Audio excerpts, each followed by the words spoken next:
What keeps you up at night, yeah? Make all the demons quiet, yeah. We were built to thrive, yeah. I think that we've all had enough. What keeps you up at night, yeah? Make all the demons quiet, yeah. We were built to thrive, yeah. I think that we've all had enough. Yeah, I think that we've all had enough. Sick of dealing with the old plan. They know that we're calling it wrong. You got me like, oh yeah, I think that we've all had enough. Sick of dealing with the old plan. They know that we're calling it wrong. Hey, it's too late to try to go contain it. A generation fueled by creation. We live lives on a small screen nation. We control the airwaves, no negotiation. I refuse to think we need saving. Something good will come from creation. And when we think that the world is too anxious, we'll adapt, evolve, survive, and save it. What keeps you up at night, yeah? Make all the demons quiet, yeah. We were built to thrive, yeah. I think that we've all had enough. What keeps you up at night, yeah? Make all the demons quiet, yeah. We were built to thrive, yeah. I think that we've all had enough. Yeah, I think that we've all had enough. Sick of dealing with the old plan. They know that we're calling it wrong. You got me like, oh yeah, I think that we've all had enough. Sick of dealing with the old plan. They know that we're calling it wrong. Hey, oh yeah, I think that we've all had enough. Sick of dealing with the old plan. They know that we're calling it wrong. You got me like, oh yeah, I think that we've all had enough. Sick of dealing with the old plan. They know that we're calling it wrong.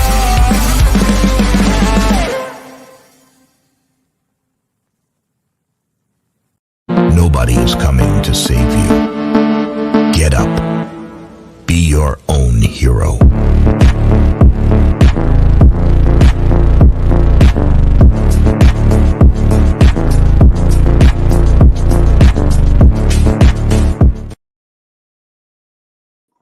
All right. Good evening, ladies and gentlemen. Welcome to Sovereign Soul Unchained Mind.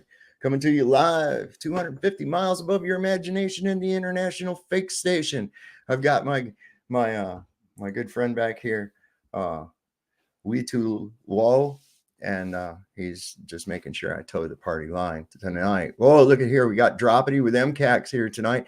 I see that Uncle Artie's already out here fucking losing his mind about this shit right off the bat. And that's interesting. He thinks that gases can have a weight outside of the containment.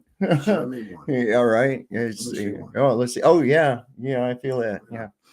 Oh, my God. Heavy. Obviously do not understand how gases go, how they operate, how they behave. Interesting. So we got push button 62 in here. Jehovah's lovely daughter, Barbara. You can't explain that they are spears, Artie. Your reification questions are really quite fun. Right. They're very fun. Go ahead and hit that link, Uncle Artie. Come on up. We can talk about it. No worries. Air is the shape of smiles. Good evening. Dreamy Lynn is with us as well. We got, of course, Uncle Artie is with us here, losing his mind about this whole subject. Gas. What is the shape of gas? What is the shape of air? Anybody know what the shape of air is? Does air have a shape? No, air. Well, it can have a shape if it's in a container. So if you had a cookie jar and it was empty, there's air in there that's in the shape of a cookie jar. But you remove the cookie jar, it doesn't have any shape anymore. It won't. You can't. So that's the only way. Because, of course, gas molecules are zipping around, and they're only going to change direction when they bounce off of something. That's how they fucking work. Interesting. One more quarter's with us, Shawnee B. We've got, let's see, Anson, my good friend over the pond. He's over here with us tonight. You still fail, it seems, however far up you go. Let's see who else we got that I didn't see. Push button 62. Logical observations, Mr. Leahy. Earthship Bears with us as too. Let's see, Shawnee B. ZXL Masters with us here again tonight. Let's see, I think RPB 67 and more are sure to come. Thought we'd talk about gas here for a little bit. The shape of air. how gas behavior works. We can already see that through the, I don't know where they get this. Jupiter is a gas giant. Well, what's causing the gas to be there? How does it be there? It was because of gravity. Well, we already know gravity has absolutely, even if it does exist, even if gravity did exist, it doesn't have any effect on gases. Right? I mean, the only way you're even going to have a gas to have pressure at all is with containment. It has to have containment, otherwise it's not going to have any pressure. That's happening. Just nope, ain't happening. The shit's empty, man. Shit's empty. It's empty. So no, it can't have a shape. That's why often you'll hear me say the at most, okay? And I just leave it there because it doesn't have a shape. Gas cannot have a shape other than the containment that it's in. So we don't know really what the shape of the containment is. We can speculate. There's some pretty good theories that it may be a dome. There's other people believe that it may not be. I don't know. I can't verify it one way or the other. The only thing is that I know that there must be containment in order for there to be any air pressure. It isn't necessary to know the cow or what color the cow was to verify that a steak sitting in front of me came from a fucking cow, right? I don't need to know who the cow was. I don't need to know who raised the cow or even where the fucking cow was from. All I need to know is that in order for there to be a steak in front of me on a plate, it came from a fucking cow. Okay, so how do I know the air is contained? Because it must be. It must be. How do I know that this steak is from a cow? Because it's beef. It had to come from a fucking cow. Okay, it's that simple. This shit about reversal of burden of proof. We got to watch this. We got to watch this. They do it all the time. And then like we had Artie was in here losing his mind about the fucking gas giants. Well, you only know it's a gas giant. You never saw a gas giant, not with your telescope. Not with your eye through a telescope. Have you ever seen what they tell you these things are? No one has. Okay, that's just, let's get that right out of the way. And so to assume, and it's just a reification, that the air on Earth is held due to something that's never been proven called gravity. Yep. Then they can place this assumption onto other objects that you can't really see, you can't really touch, you can't really verify, tell you whatever they want to about it, and you'll believe them.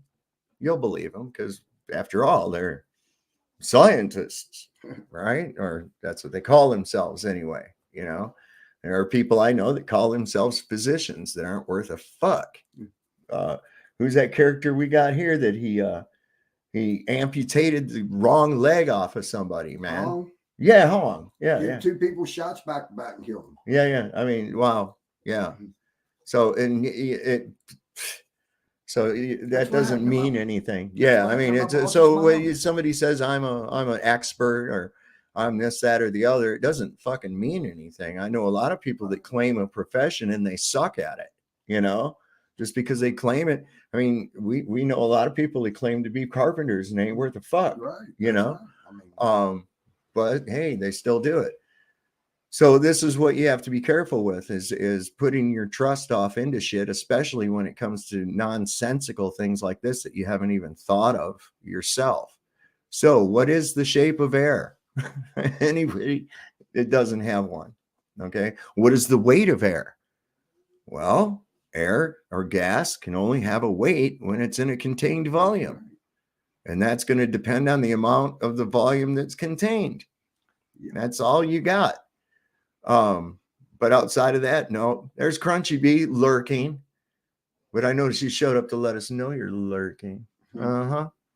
Keeping us all looking over our shoulder. Are you, Crunchy Bee? Don't be doing that to us now. Be a nice guy. So I also ran across some stuff here today that I wanted to. And if anybody's got anything on that discussion, or if Artie would like to come up and discuss his gas giants and how he knows, I know what he's going to say is spectroscopy, right? We use spectroscopy. All right. You tell me how that works. Okay. These people who want to claim the use of spectroscopy, I want you to go through step by step how the fuck that's done, and we'll see if it holds any water. It's a cool word, but breaking the light you receive from something and you're looking at through your own atmos, God knows what other medium, and then trying to break that light into a spectrum and deduce what it's made of from that's not even close to scientific at all. Okay. I think Flatsoid was saying he uses spectroscopy all the time in his work, and it must be contained in order to work it right. Gas giants are nothing more than corporations. Yeah, like Shell and Exxon and the rest of those, BP, British Petroleum. That's what they got their whole foothold into Saudi Arabia. If you've ever seen the movies Lawrence of Arabia, that's all about that shit, man. It really is. Yeah, I know they got a big deal going on. Arabia, whatever it is. Yeah, because spectroscopy, a can of farts from across the warehouse or something, right? You can't do it, especially if somebody cut. Yeah, this is the crazy shit that they're trying to say canned farts. You know what? There's people probably right now on this fucking OnlyFans and shit making a shitload of money selling farts to pervert dudes and shit. I guarantee it, man. People are so fucking sick. Yeah. It's not even funny. But I noticed here tonight, people little buy bit that too. They sick too. Yeah. Well, that's what I'm saying. I mean, shit. You want to buy a fart in a jar? Really? Okay, I'll do that. What the fuck? That's easy. How much work you got to do into that? Dad would buy shit like that. Man. No way. Wall shit, man. He'd see something on TV. Buy 3, give an extra one for $19.99. Yeah, I can see commercials too. There'd be competitions for it. Are you sick and tired of the random, regular fart in a jar? Well, you need super fart in a jar. Ooh, Mom, it's extra gross. I don't know how they would go with that one. Farts. You got every kind. We got opium farts. You got every kind of fart you can think of. Farts by the jar. Anyway, before I come on here tonight, I was checking out on Modern Day Debate. I didn't even know this was going to happen until a little while ago. And then I forgot about it. And then I was like, oh yeah, that's back. That's on tonight. And it was Austin Whitsitt was going up against Globey McGlobeface and on Modern Day Debates. And it was pretty good, man. Pretty good. I mean, given the one, I got to apologize. I was really hoping there would be more of a crescendo, so to speak, from the one last night and the night before that we looked at with Dustin Nemo and Ross going against Ozian and FTFE. But that was just like, it was like a slap. I don't even know what the fuck that was. If I didn't know either way, I wouldn't be convinced either way by what was presented. That's what I have to take home from that. Of course, I don't believe we went to the moon. It's physically impossible. So that's my 2 cents. But like I said, if I go into it with a neutral thing, and that's what I had to do when I started looking at all of this stuff, is go into it with a neutral mind. Go into it completely neutral. I don't have an opinion one way or the other. What do the arguments tell me? Right. What does the logic and the data tell me? That's how I have to look at everything. Because if you go in already with your mind made up, it's going to be twice as hard for you to absorb the information. It's just that simple. And that's the key to an unchained mind. Right. Absolutely. Absolutely. Those debates cause more doubt. Well, I don't think so in this case, Shawnee. Are you related to Crunchy? Just kidding. Just curious. I mean, I'm not making a joke or nothing. It's maybe you guys are like know each other or something. I don't know. Saw the bubble burst. Which bubble bursted? What bubble bursted? FE Nation. Don't leave us in suspense. What are all 13 types? What are we talking about here? You guys got your whole own fucking thing going on over there, I think. Anyway, so I thought I'd pull this thing up and see if we can let this go for a little bit, and we'll check it into it, because I was watching it for a little bit out in the front room before I came in here. And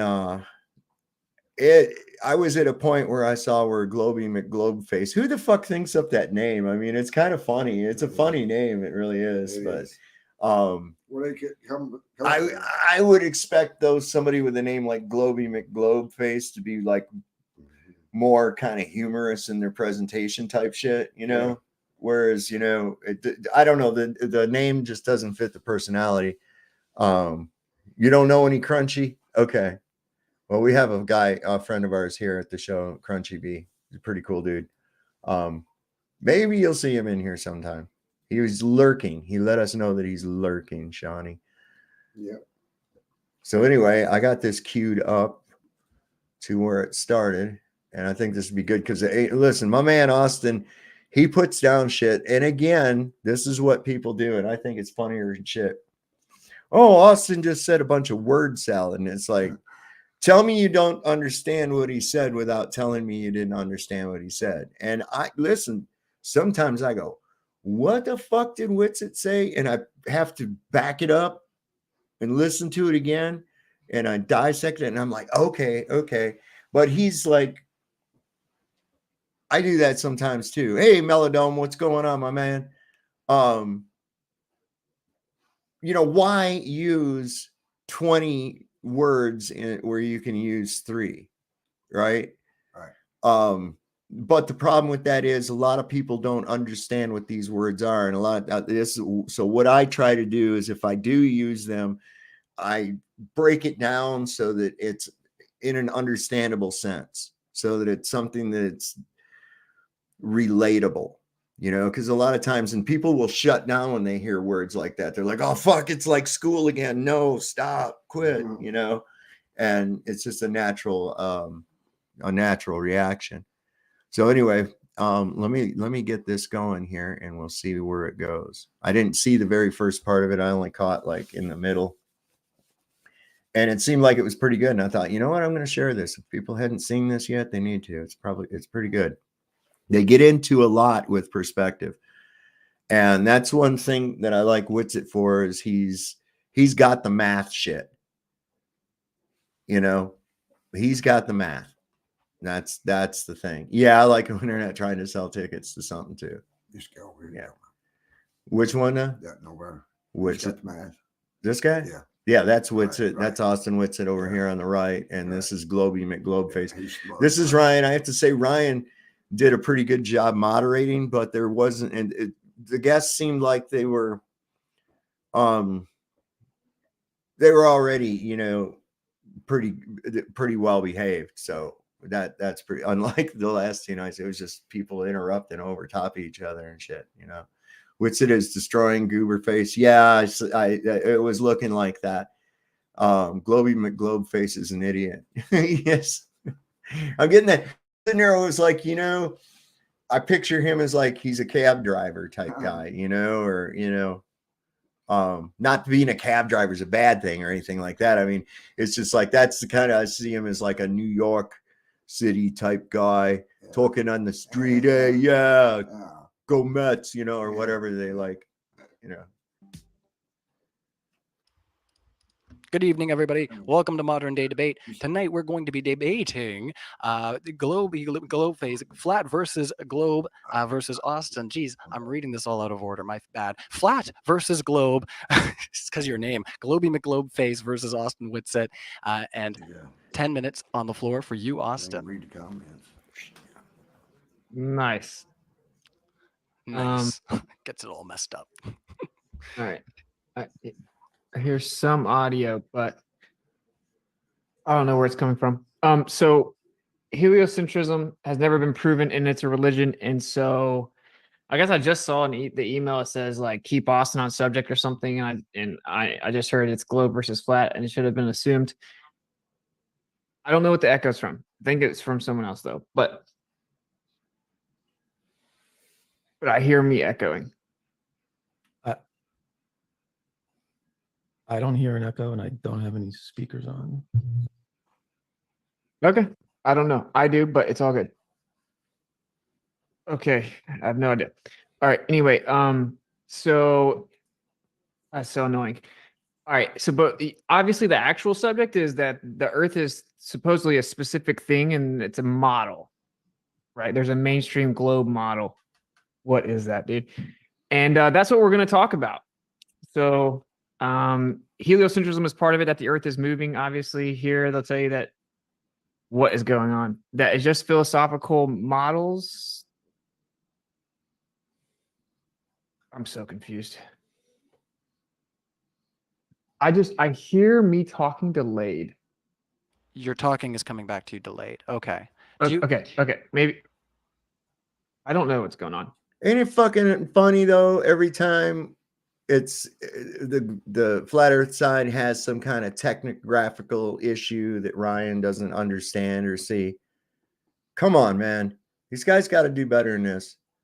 But Maybe reconnect. if you want to try dropping out for just a second here, let's we'll end the screen share. If you want to try rejoining, just because it seems to be Okay. happening just on your end. So if you want to just pop out for a second and then pop back in, we'll Sure. try to get you going again because it seems like if you're having a delay issue, it's only going to probably trip you up going forward. So Okay. yeah, just just click back on the link I sent you, and we'll try rolling it again. We'll reset the timer. All right. Sounds good. All right, we'll I'll see be you in a right second. back. Sorry. No problem, buddy. Yeah, I can't. If I'm hearing an echo, I can't get 3 words out. It No. just it short circuits my brain. There we go. Hey, Austin. You working? Yeah, I guess I have no idea. Everything just went crazy. All right. Okay. Well, if you're working now, let's restart your timer. And welcome to Modern Day Debate, everybody. Tonight we're going to be debating globe versus flat Earth. First 10 minutes is on the floor for you, Austin Whitsitt. Well, yeah. So, I saw. Make sure Austin doesn't go off subject. My experience is that normally that happens the other way around. But anyway, the subject is the Earth actually what we've been told, and that is the globe model.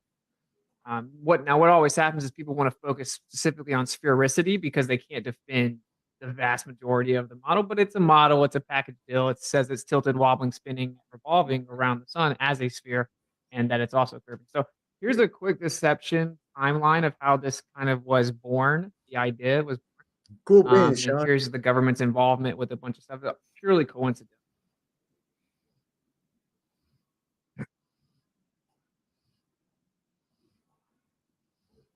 What the fuck is going on here? My goodness. What is going on? That's better. So, okay. Jeez Louise. Anyway, so it's a package deal basically is the point. So here's a deception timeline. We don't have time to go through this, but you can take a screenshot. Pretty telling. All the intel agencies being founded right after we went and took a little trip to Antarctica. But it's just a coincidence, all of it's a coincidence. So heliocentrism has never been proven, and it is a religion. And I know that that's like a triggering word, but it's a belief system built upon the doctrine of men that requires faith and blind belief. And that's what this is, right? It doesn't require it be about a deity. So here is physicist George Ellis, one of the people that told the truth about this, which is I could create a spherically symmetrical universe with Earth center, and it would answer all cosmological data, right? But we choose the one that we believe in based on philosophy, but a lot of people try to hide that fact, right? And so that kind of brings us into the first part, which is the Earth actually moving. The claim is that the Earth is spinning 1,037 miles per hour east of the equator. That's the tangential speed. You have the angular speed of 15 degrees per hour. And so it's a very specific motion claim. I had it all set up to go on there, right? And then Sean started being a pisshead in the emails. I showed about that. I was going to debate Sean Hawkins, and they said for first timers they wanted to have you team up with somebody, and I was like, cool, I'm good with that. Do you pick or do I pick?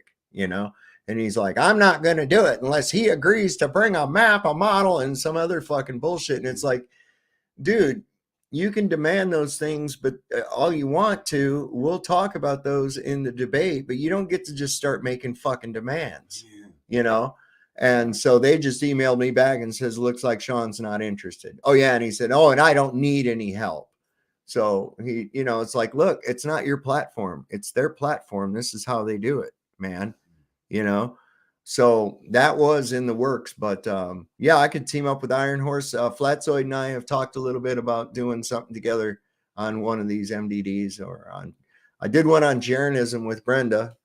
So I don't know, man. We'll get one going. Yeah, he is. He's a joke. He absolutely is, and it'd be like low hanging fruit, because that. How long would that last? Like 10 minutes? Fuck.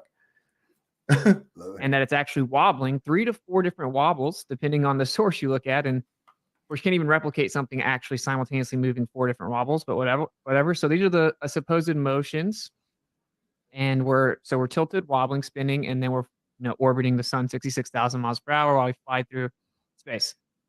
Here is someone writing a biography about Einstein, and no physical experiment ever proved that the Earth is actually in motion. Here's Einstein himself telling you that all terrestrial experiments were a negative result. That means any experiment on the Earth can't detect that the Earth is moving around the sun.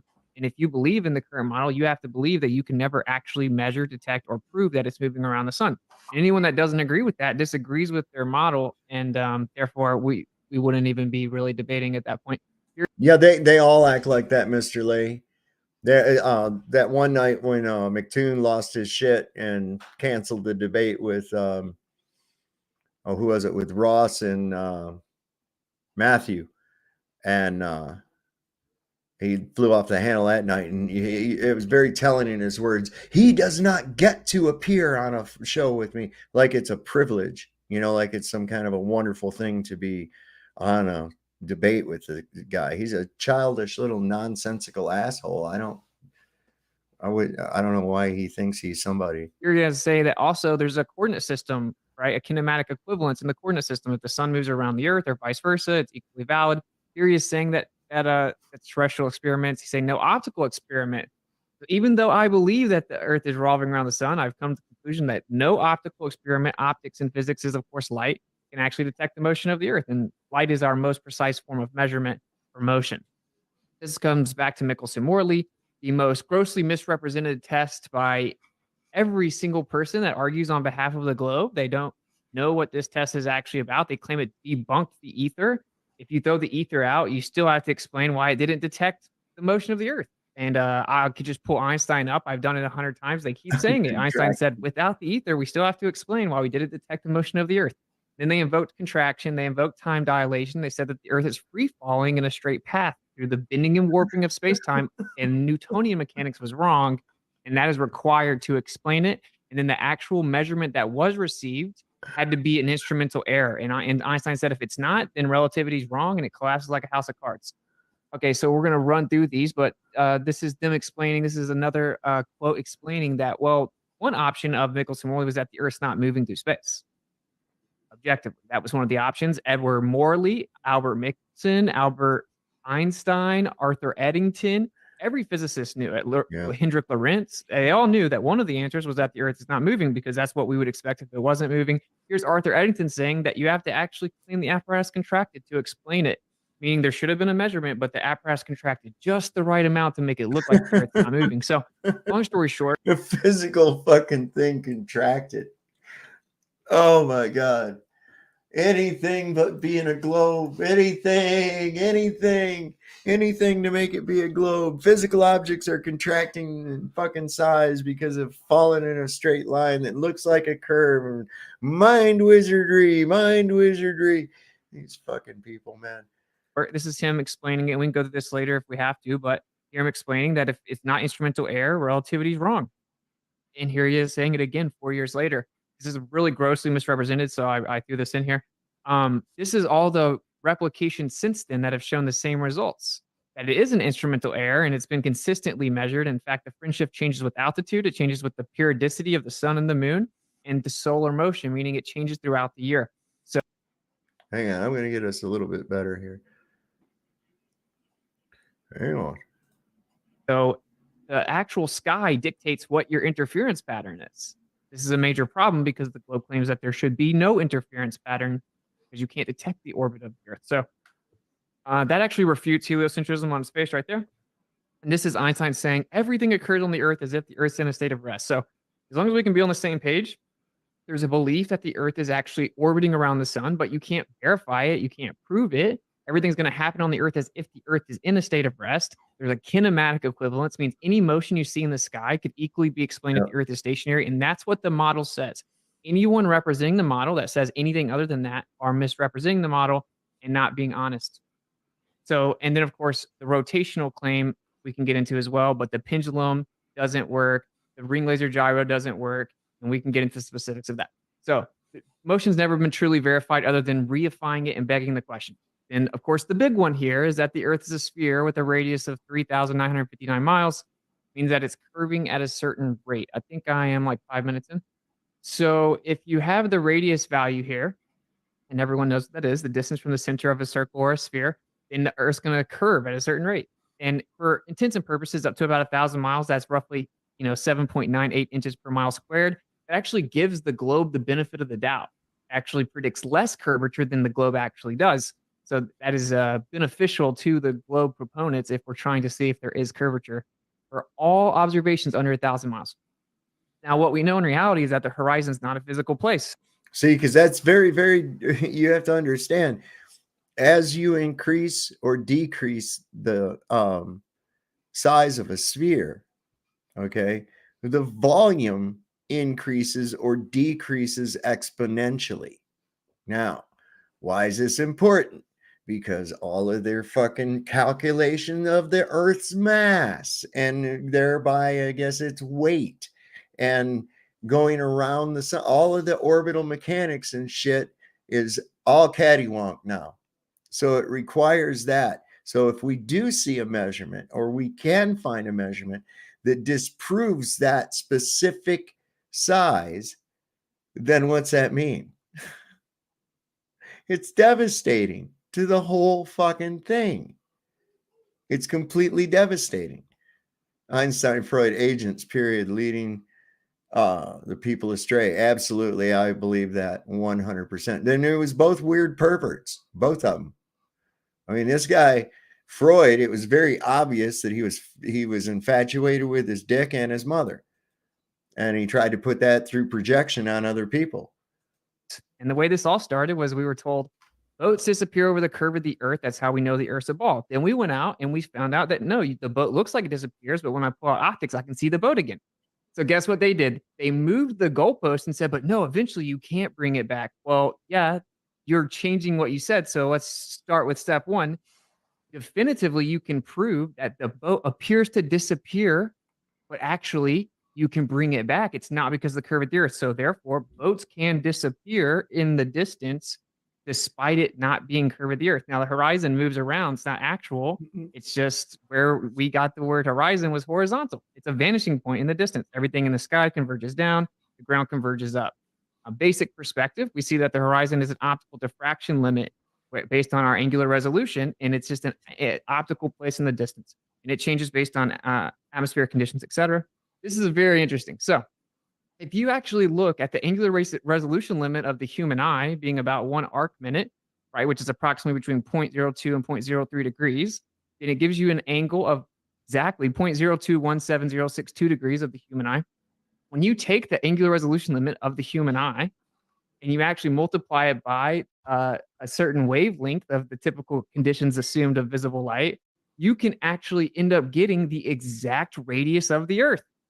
So where things would fall below the resolution limit of the human eye, roughly 3 miles for a 6-foot observer, is exactly where the globe claims that the curvature of the Earth would start obstructing things. If you actually look at the math, it's exactly the same. And if you look right here, we have the equation on one of these pages.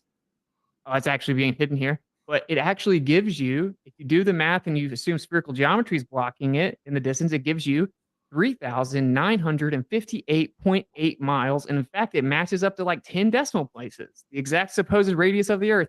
What a coincidence. Angular resolution limit of the eye can literally be reverse engineered, assuming the Earth's a sphere causing things to be obstructed, and you get the exact radius value, 3,958.8.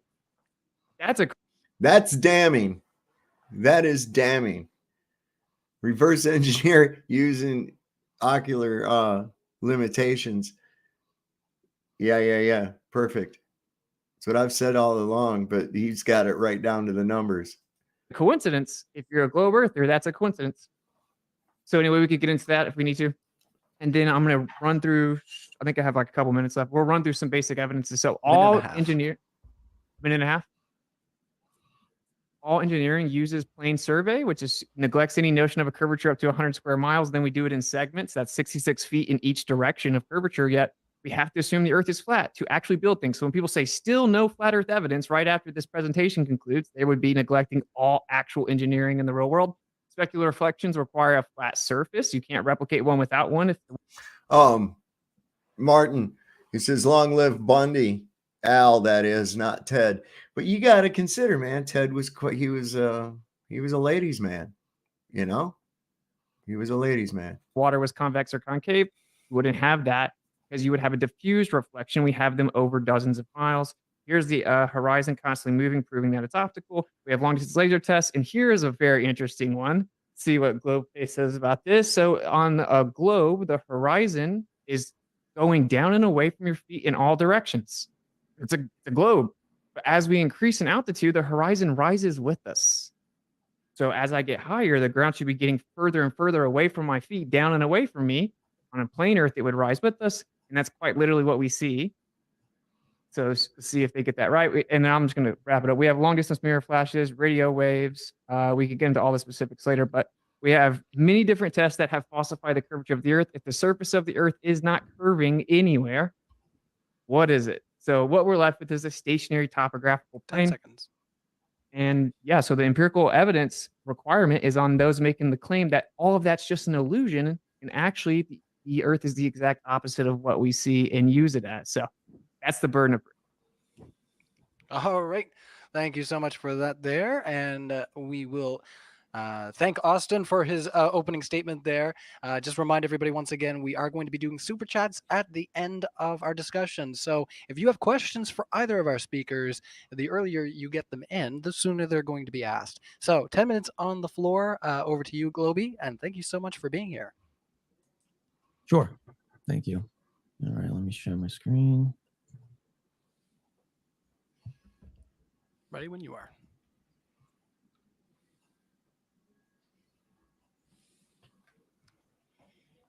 All right, 10 minutes starting now. All right, so we just listened to 10 minutes of zero flat Earth proof, which was expected. Oh, right off with a zinger. I just wanted to give a shout out real quick to my handler back here. He's been replaced now. We have Somting Wong is back. I know what you're thinking. It looks like the same guy. It's because you're racist. That's why you think that. But here we go. We can actually demonstrate the Earth's curvature and measure it instead of talking about trying to falsify things like relativity and showing incorrect videos with drones flying that are not level. I didn't know that drone was level, but we can get into that. We're talking about globe proof. We can look at very simple things that prove the globe. For example, 24-hour Antarctic sun for 4 months out of the year. Well, up to 6, depending on where you are. Impossible on a flat Earth for very obvious reasons. Now, flat earthers have just said, nah, these are all fake, and come up with various reasons to claim they're fake, all of which have no bearing at all. And we can go through those one by one, if you guys like. Star trails, very simple second proof of the globe. Everyone in the southern hemisphere sees the same star trails looking south. No, it was Howard. Howard was his name. And they're a classic textbook Freud guy, right? Around the central point of rotation called Sigma Octantis is the star closest to the center of that rotation. Doesn't matter where you are. I've done this observation myself on TikTok with 2 live observers, one in Australia, one in South Africa, both looking south-southwest on their compass at the same exact moment in time and looking at the Southern Cross in the sky. Taking into account magnetic declination, those kind of things. This is over 90 degrees of difference on the flat Earth map, looking, this way and looking this way. Real quick, off topic just a bit, Mandela-wise. Okay, so the guy that used to play, does everybody remember the show WKRP in Cincinnati? Right? And there was a guy on there that he played Johnny Fever. Okay.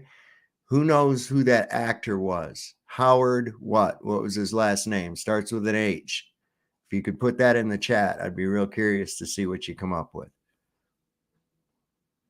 So declination doesn't really make up for that. It's about a 10-degree difference. So that's not an answer to this. This is impossible on flat Earth without invoking some sort of magic. Okay. Where it does work is on the globe, because again, everyone in the South right here is looking south towards the center point of rotation. Now, why are there 2 points of central rotation in the sky? I don't know, maybe because we have an axis. And those 2 points are directly over those axes, the center of axis of rotation. Okay. No explanation for this on flat Earth.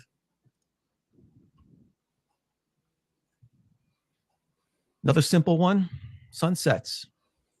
The sun sets at an angle to the south from your right shoulder to your left shoulder when you're staring west at the sunset. It sets to the south everywhere south of the equator. It sets straight up and down at the equator and sets to the right or to the north of the equator. Doesn't matter what time of year, doesn't matter where the sun is relative to the observer, whether it's north of them or south of them. If you're south of the equator, the sun sets to the left. Now, I don't think I have to explain why that's impossible on a flat Earth, but the sun circles counterclockwise here. It could never, say from Africa here or South America, it could never appear to be setting down towards the ice wall. It's impossible. Again, it doesn't matter where the sun is, north or south of you. Then we have things like southern flights, direct flights.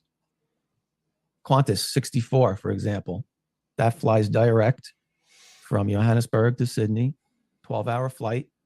That would be the flight path here. Even if you made it a straight line, which it's not because it flies out over the ocean, it's at least double the distance of this flight here, which is American Airlines 52 flight from Miami to Tel Aviv. Yet they're the same distance and flight time. Now, flat earthers will invoke magical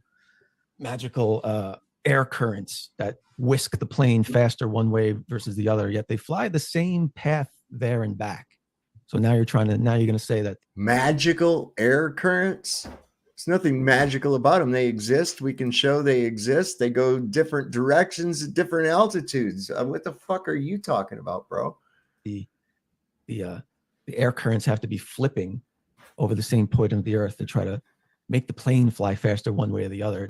I think this guy just graduated from Facebook debating, to tell you the truth.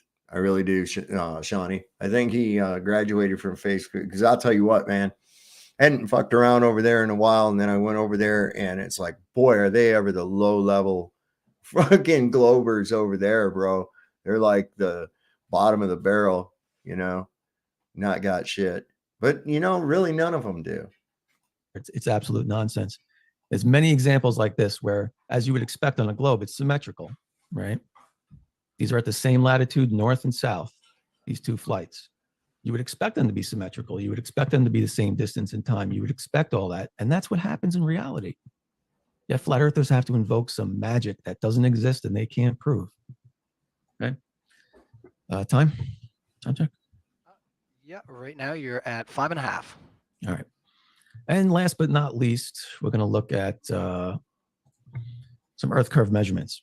Okay, because why look at anything else if you can just actually measure Earth's curvature? So we can use things called reciprocal zenith angles, which is this picture here on the right, in which case you have a measuring device here, a theodolite, and a target on the other side. This is what it would look like on a globe, obviously. This angle here, A and B, would be something more than 90 degrees, and that's what we would expect on a globe. If this was flat, which you'd have to visualize, I don't have a picture for you, but those angles would be 90 degrees.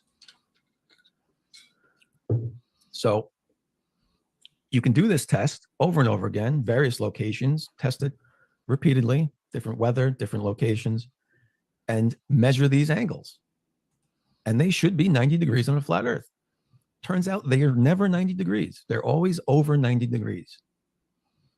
Okay, and we have this example right here, which is done by surveyor Jesse Kozlowski, and it measured 1 minute and 12 seconds of angle between the observer and the target over 7,300 feet. Okay. I'm sorry, it measured 1 minute 7 seconds. The expected measurement was 1 minute 12 seconds, according to the globe math at the current accepted radius of Earth. Okay. So he got very close, even considering refraction, which it's only just over a mile. Not going to be much refraction there, but if you include refraction, you're still within that margin of error here. And this can be done over and over again. There's a few examples here from Baron Rutledge, who does this all the time live. He's on TikTok. He shows these measurements. He shows them setting it up. He shows everything. Once they get out of the initial presentations, that's when it starts getting really interesting. I agree. Most people here will agree that this is like, what the fuck do you think? You know, dude, 2018 called and they want their fucking globe facts back. You know, it's like, get a new fucking show or something, but you'll see what happens here. Yeah, I know. So I agree, Shawnee. Right. Hang in there, though. Live. So this is an excellent way to go through it and actually just measure the curvature of the Earth yourself instead of claiming it's flat. Now, what flat earthers won't do is ever show a measurement of anything being flat. They just try to discredit the globe model, which never works, but they try to discredit the globe model, but they'll never actually just go and measure anything. And no laser test over lake is not measuring something. That's a laser test. That's light. Okay, and nothing was ever measured in those tests. So I would love to see a measurement of flat Earth. Here's another one from, let's see. Well, here's some laser test pictures from FE Core.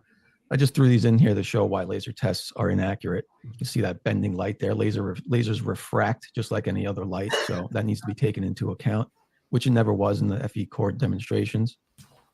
And they show things like this, which they claim proves flat Earth, yet they don't show the non-distorted image like this on the right, right? Look at these cranes over here. They look like a funhouse mirror, right?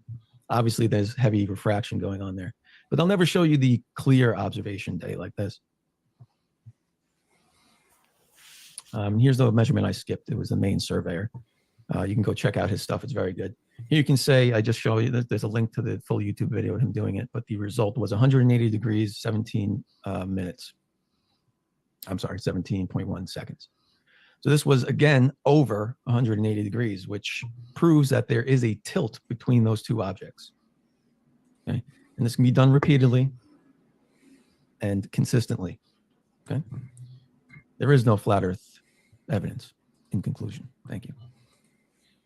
All right. Well, with that, we will kick it an open discussion, and we will move into muted back and forth if we get too much crosstalk, because we know this is going to be an exciting one. So if you're hanging out in the live chat, smack that like button like it owes you money, because we appreciate it when you guys beat it around. That's really awesome. So and big thanks to all of our it like mods it owes hanging you out in the money. chat right now. We also really appreciate you guys and your efforts. So let's get into open discussion. Over to you, Austin. Let's kick it. Okay, yeah. First of all, it's funny, the laser you showed, the light's bending up, and actually FE Core counted for the refractive index and knew it was going to be bending up and specifically predicted it based on the index and then observed it. But you guys need to claim that it's bending down and going around the Earth. But whatever. I think this is the bigger part to talk about, Fest. You say they never show any measurements. Did you miss the part where like all engineering use plane survey measurements? Would you agree that we use plane survey measurements as if the Earth is flat? No, I disagree. Go ahead. In fact, Baron Rutledge is a surveyor, and he's a land surveyor, and he shows exactly how he's calculating all these things, and he does not assume a flat Earth in the calculation. So saying they're assuming flat Earth in these calculations is absolutely nonsense. So plane surveying doesn't treat the Earth like it's flat. It actually accounts for curvature. Why isn't it called curve surveying then? Why is it called plane surveying? Right? Think about it. Jesus Christ. Basic formulas account for curvature. And even if it didn't, That's still not a measurement of flatness. That's assuming over short distances that something is negligible. Okay. I know what you're trying to say, right? But why does geodetic surveying take into account curvature in everything they do, right? Wait, you're diverting away. So first you made the claim that there are no flat earth measurements, and because it sounds good, you guys always say that, but there specifically are. All engineering uses plane survey, and I can read it right here. Quote, plane. What the fuck is a flat earth measurement anyways? Okay, flat is level. Level's not really, it's a measurement, but it's either level or it's not. Okay, it's kind of Boolean in that respect. So what was that idiot Martin that was on here that night? You know, well, what is your flat earth physics? And so what the fuck do you mean flat earth physics? Physics is physics. You know, is there some other, you know, what the fuck is going on with that thinking? And this, you know, what are your flat earth measurements? What the fuck? It's level. There it is. Boom. Where's your curve measurements? You know, where's your actual measurements? Plane surveying is a survey in which the Earth's surface is assumed to be a plane and curvature of the Earth is ignored. Yeah, you're That reading this is used for up to talking 100 point off Google. Okay, that's not a source. What? This is Yeah, it's not a source. I will civil put you on- engineering textbook. Really? What is the civil engineering textbook? Because I can pull you up a leveling surveying manual right now that tells differently. All right, so it's a civil engineering textbook, and we're like 4 sources on here. I'll show it. I'll link it. But this is what's so funny. This is obvious. Your model claims like, oh, the curvature is so small that it's basically negligible.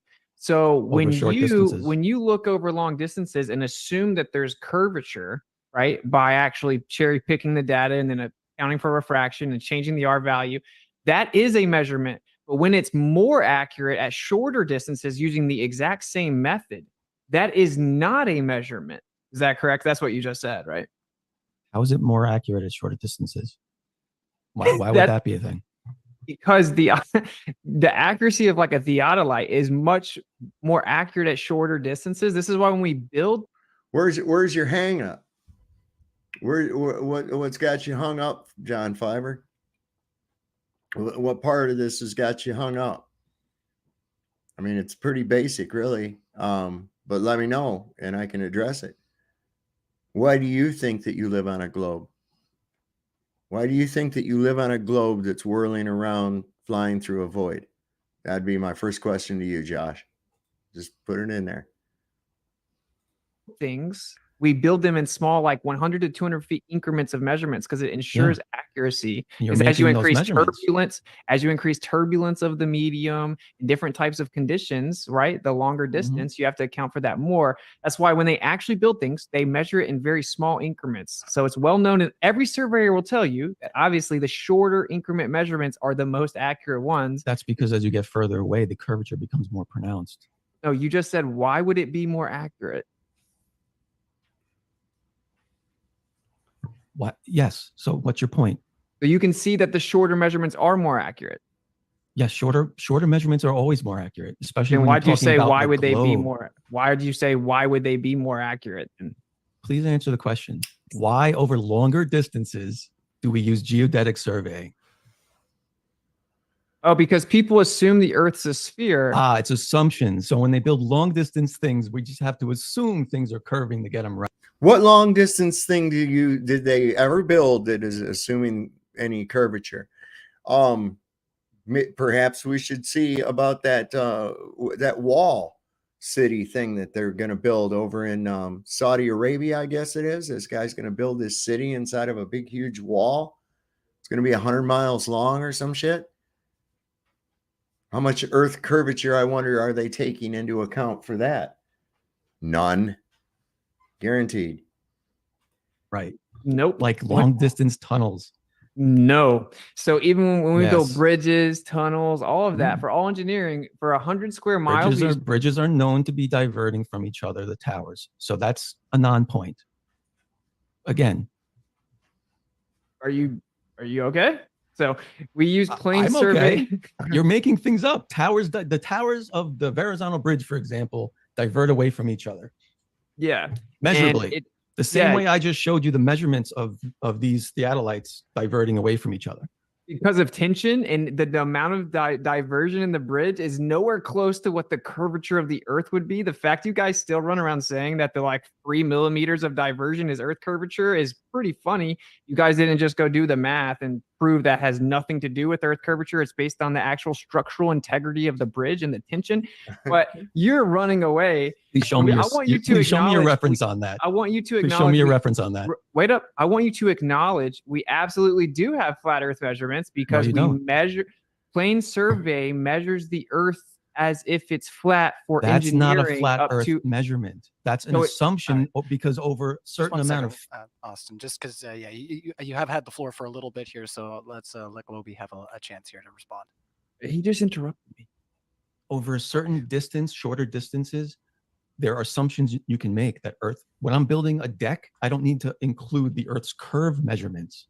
It's irrelevant at that distance. Okay. Okay. But So if you were to actually measure it, you could measure it. For example, the example I just showed you, right? That was 7,000 feet. That was a little over a mile. Okay. That measured 1 minute and 7 seconds of arc. Do you know how small that is? Yeah, I understand your. I'm not sure you do, Boston. Yeah, but Because you're. you wouldn't need to account for 1 minute and 7 seconds of arc when you're building a deck at your house or a building.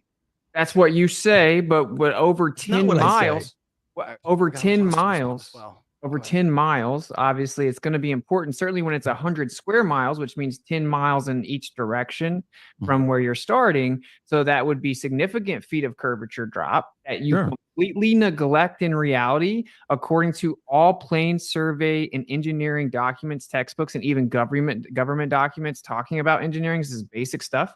So Yep. all engineering up to 100 square miles completely neglects the notion that the earth is curving and uses plane survey. That would be flat earth measurements if you're claiming that you can use the same instrument way further outside of the accuracy range and then somehow that's a curved earth measurement, right? Right. It's that's why they don't take the measurements over that distance. It's not because of earth curvature or anything else like that, or they'd be able to incorporate that into the survey.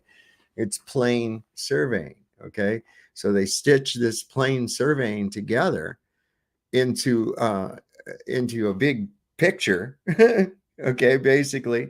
And then they do spherical geometry to it. Nobody's building a bridge over a fucking 200 miles long or anything else like that. I mean, they've got some that are really long, but I mean, none of them are taking into curvature. None of them are taking into account any curvature for that. If you do happen to see a bridge that has an arch to it, that's not due to any kind of curvature of the earth. That's structural integrity. The arch is the most it's the strongest architectural. Well, that's where the word architecture is derived from, the word arch, the use of putting arches together. And you can see a lot of this in some of these old cathedrals and shit, where there are several arches that converge together and build off of each other. It's a very, very strong architectural structure. And so you'll see bridges a lot of times.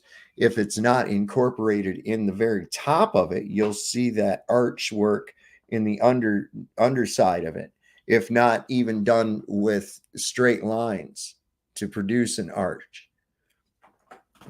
That's the only time that you're going to need anything like that. Right. Why So is stop it saying outside that. why is it outside of the accuracy range? What are you talking about? We just covered that it's way more accurate at shorter distance, and you conceded to that, right?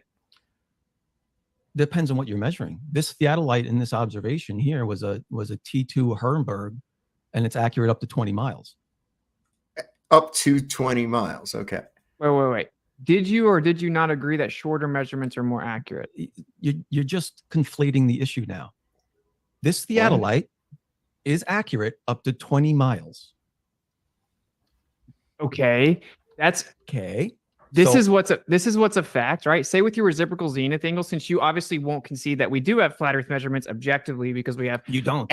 All geodetic surveying, what it does is it takes the plane survey data and it stitches it together to get the distances in the first place. And then they look out over distances and make separate measurements, assuming the Earth's a curved surface, right? And then they apply a curvature to it. This is a fact. The way we have distances is plain survey measurements. We don't measure distances with geodetic surveying. We Austin, actually use the this- plain survey data, we stitch it together, and then you guys go out there and use geodetic surveying, right? Assuming it's a sphere. And then what you have to do is cherry pick the data, use a weighted mean within a certain threshold of a predetermined window. Then you weight the mean, you assume a refraction value. The guy you invoked, Jesse Kowalski or whatever his name is, I debated him and he admitted to me that if he didn't cherry pick the data, his R value would have been way too big.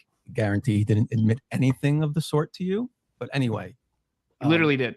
can you explain to me how we measure these things over these distances, and why are we measuring these drops over these distances?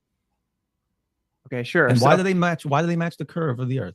They don't. So this is what's also don't. very funny about it. So when you actually look into reciprocal zenith angles, they almost never match the actual claimed divergence of the globe. And if they're on a small distance, right, it's barely any. And then they claim that refraction messes with it. And I've heard people try to say that refraction doesn't, but I have the Journal of Geophysical Research right here, 2010, talking about how the vertical temperature gradients between 0.5 and 0.1 km during the day and 1 to 2 km shortly after sunset, it reduces the variability of K to the range of -2 to +5. Our results show that frequently used Gaussian refraction coefficient of plus 0.13 is not suited for describing refraction effects in the lower atmosphere. That specifically, the reciprocal zenith angles are affected by refraction. Of course, you're hijacking optics, and it doesn't actually match the globe. You have to add refraction and say, well, it's close enough. This is the globe Earth still, man. And then I'll let you go. It is, well, yeah, but it shouldn't be diverging at all. Sure, it doesn't actually match the globe exactly, but it shouldn't be diverging at all. So you agree it doesn't actually match the globe, right? Like you have to doctor it and take weighted means. And I agree. You're telling me what I agree on. I'm asking. Sorry, I'm just eating some word salad here. Oh, eating some of my word salad here. See, this guy's already a fucking dick. All right. And this is what I say. Okay, when somebody says, "Oh, he uses word salad," dude, that just means you didn't understand what he said. Don't feel bad, man. Sometimes I don't either, man. I have to back it up and go, "What the fuck?" Oh, okay, I get it now. Break down the words. Wait, exactly what's that mean? What's that mean? How can I explain that to my people in a more generalized fashion, so that next time they hear that, they know exactly what the fuck it means, right? Name one thing I said that was word salad. Can you define word salad? When you just say random words that don't mean anything because you're reading them on the screen and don't understand what you're saying. You just made up a new definition of word salad? So what specifically did I It's when say you that make was up words and put them all together and make them sound like something.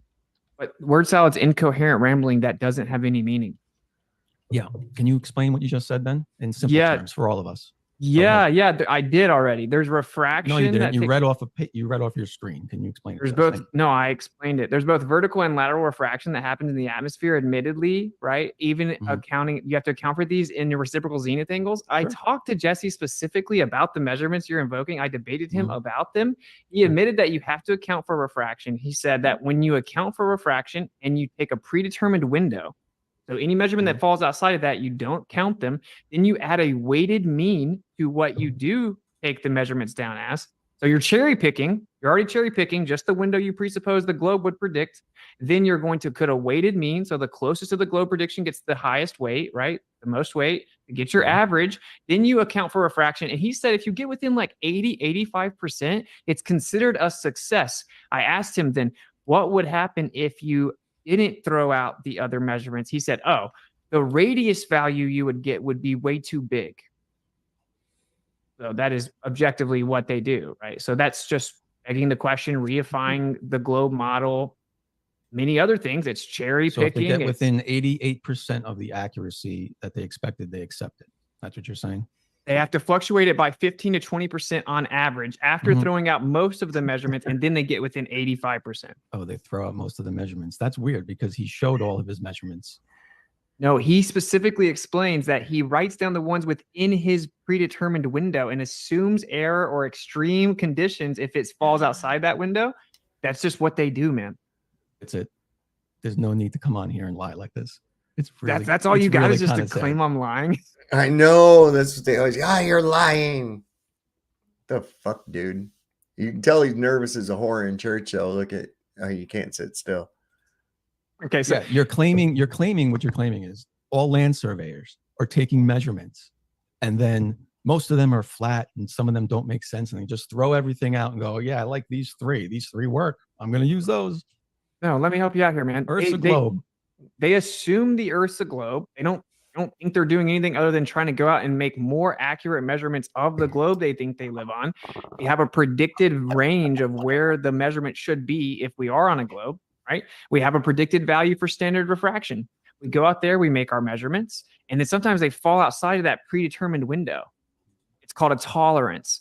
They just assume, they throw those out and assume there's some type of either user error or extreme conditions because we know that based on the globe and standard conditions, it has to fit within this window. Okay. So they cherry pick that specific portion. And he told me if he didn't do that, the R value would be way too big. He point blank explained that. You know what's weird though? I've watched land surveyors do it live on TikTok. Barron does it live on TikTok. And guess what he's never done? Thrown out observations like you're talking about.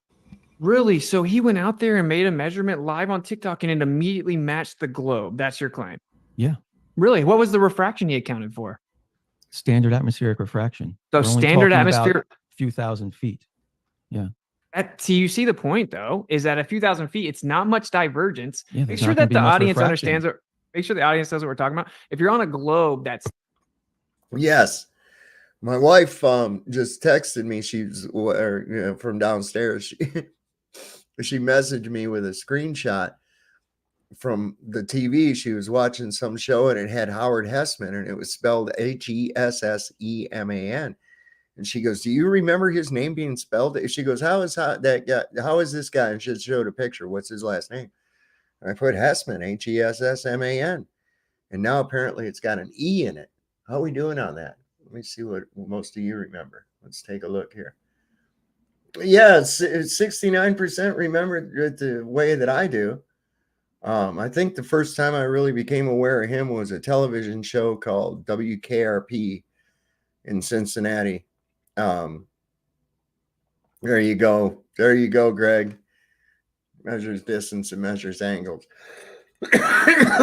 So yeah, that's interesting. We'll leave that up for a little bit ago. That's only 26 people. If you haven't voted in the poll, we're just trying to find out, man, because I think this is another Mandela effect, man. We'll run it by the Godfather, Howard.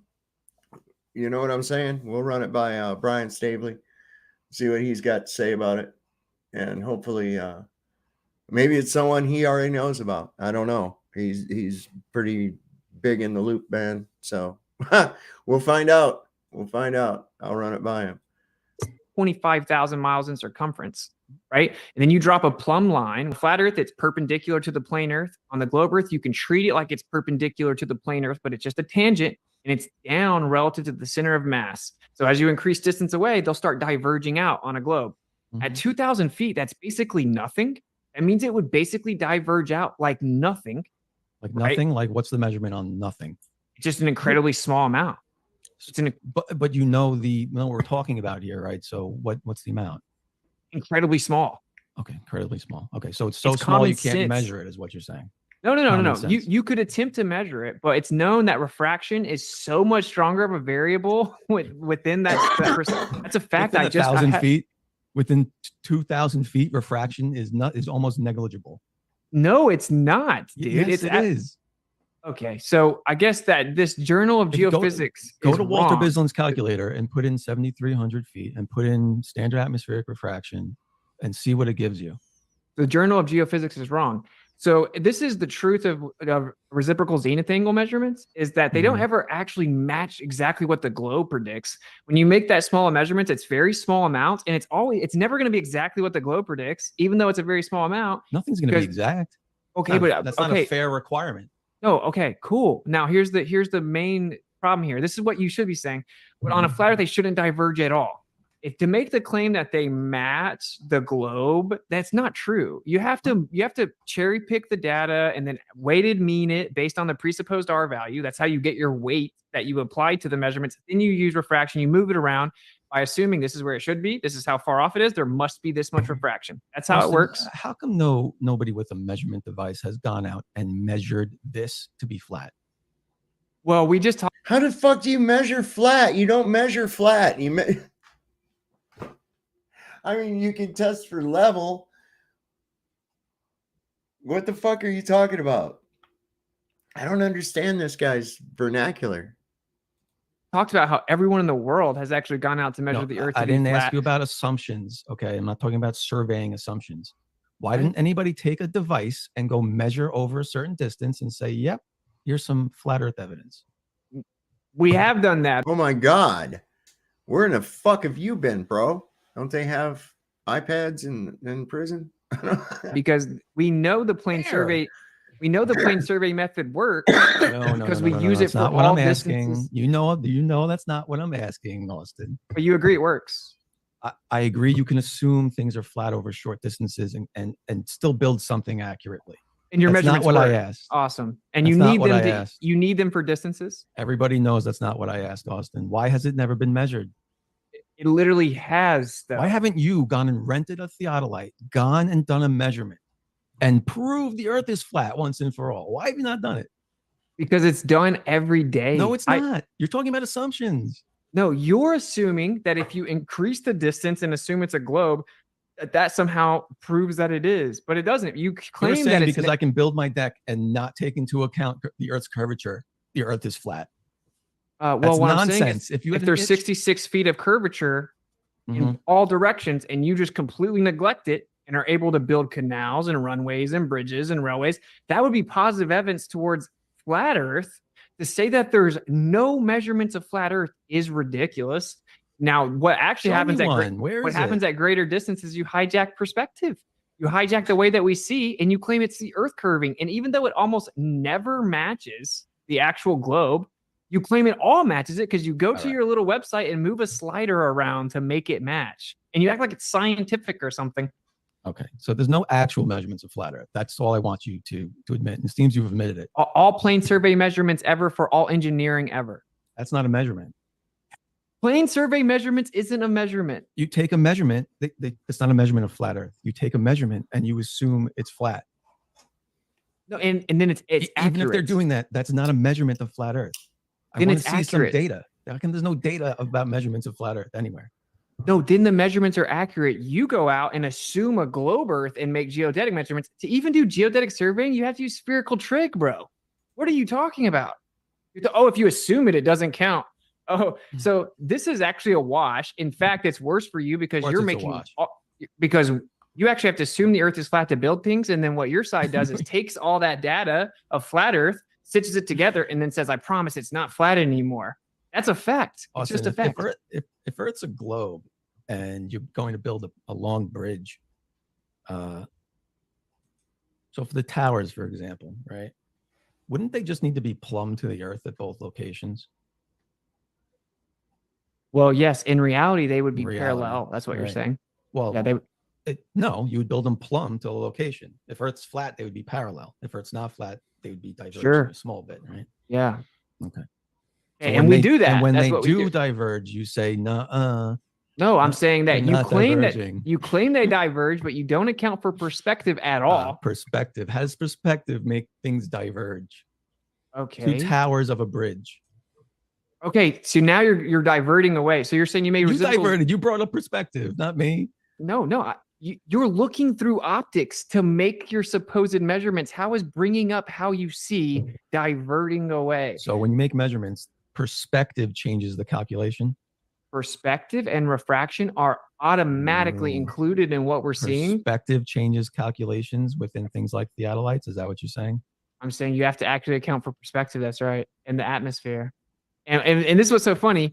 Did you understand the part of my presentation where if you take the angular resolution limit of the eye and you reverse engineer it, you get the exact radius value of the globe? I saw you say that, and I'd love for you to run through that math for me.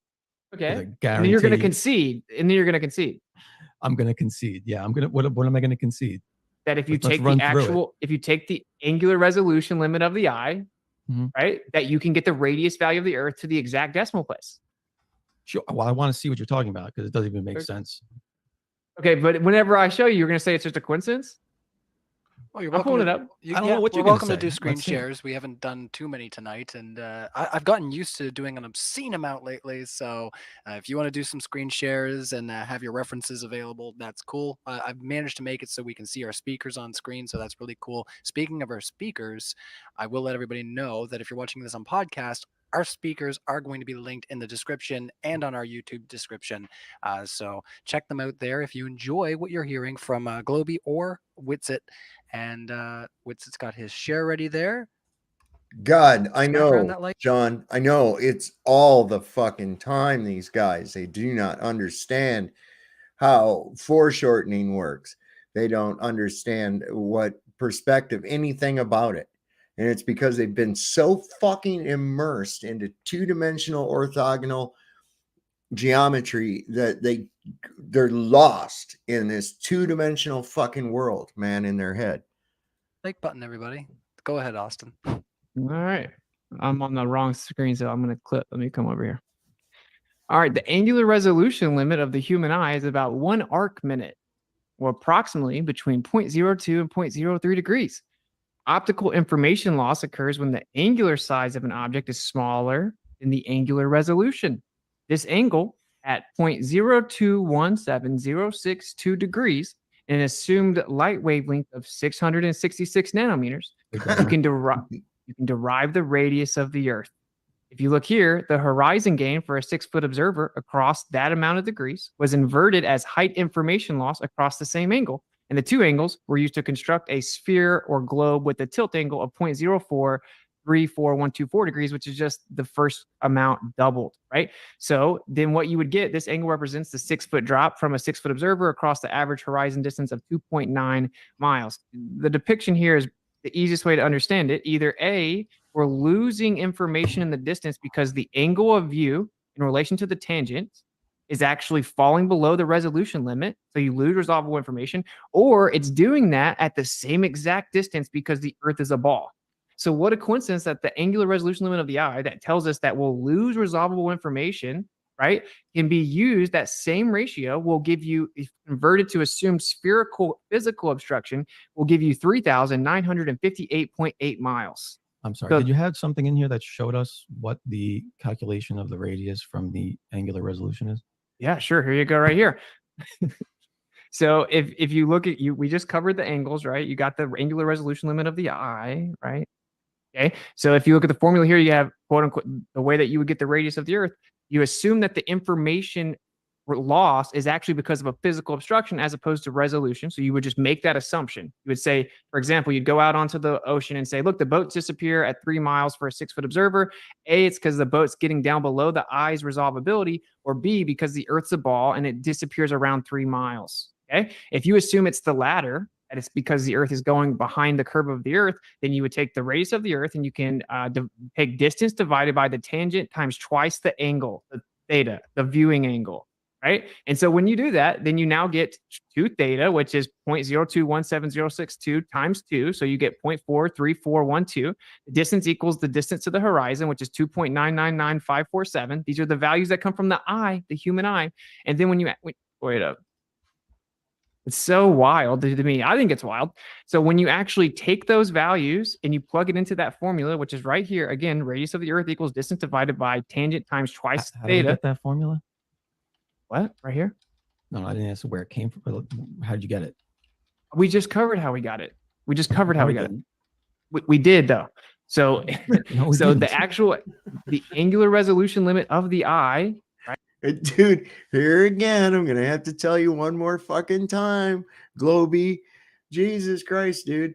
He's not liking this because he thought he's gonna ask for the math and he wouldn't have the math and he could say, okay, there, yeah, blue, phew, right? And so he says, you got the math for that? And he says, yeah, it's right here.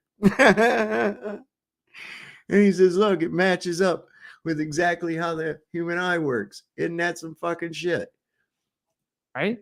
No, I didn't ask you what the angular resolution is of the eye. How was that formula derived? Because what that shows you is that the information, meaning the visible light, the information is going to start to fall below resolvability at a certain distance based on a certain height. That's what the angle does, because theta, the viewing angle relative to the information, the distance of the eye, shows you when the information is going to fall below the resolution angle. It's actually based on propagation and reception angles of what you're viewing with billions of points of light or whatever. Nevertheless, if you assume, okay, well, actually the curve of the earth is blocking something, so it's a physical obstruction that causes the loss of information, you can take that same relationship, flip it around, and coincidentally, if you do that, then you will actually get a radius value of 3,958.8078674,061 miles. Now go Google the exact radius of the Earth, and what's going to tell you is 3,958.8. So now this could just be a coincidence, but let's use our brain.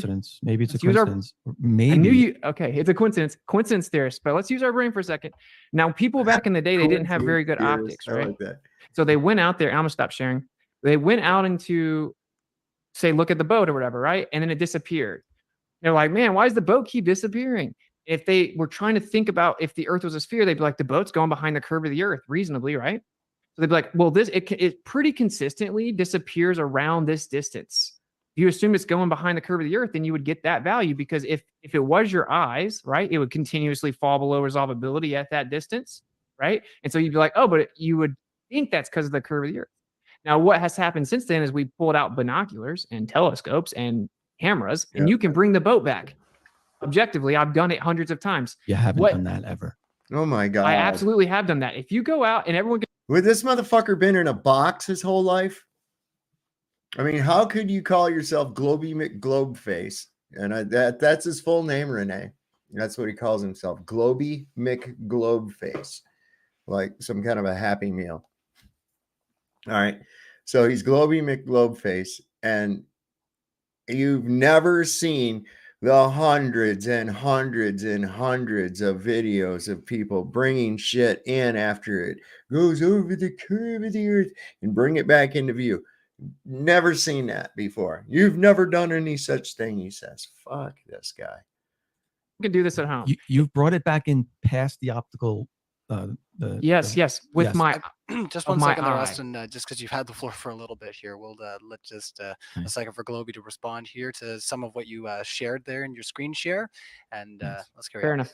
So the angular resolution of your eye, or the optics that you have with your camera, the object could disappear before it's over the horizon. It's just too small to see. That's literally what zoom is, right? It increases everything so you can see it. Yeah. All flat earthers have ever done is zoom back in a boat past that limit of the optics of the camera and go, look, we're bringing it back in over the horizon. What you've never done is start with a boat or a ship that's half hidden, or however much hidden by supposed curvature that we're saying is curvature, and bring that back in. You've never done it. You've never done it with the sun either. That's what you're claiming. Don't divert to the sun. So what we Same have, subject.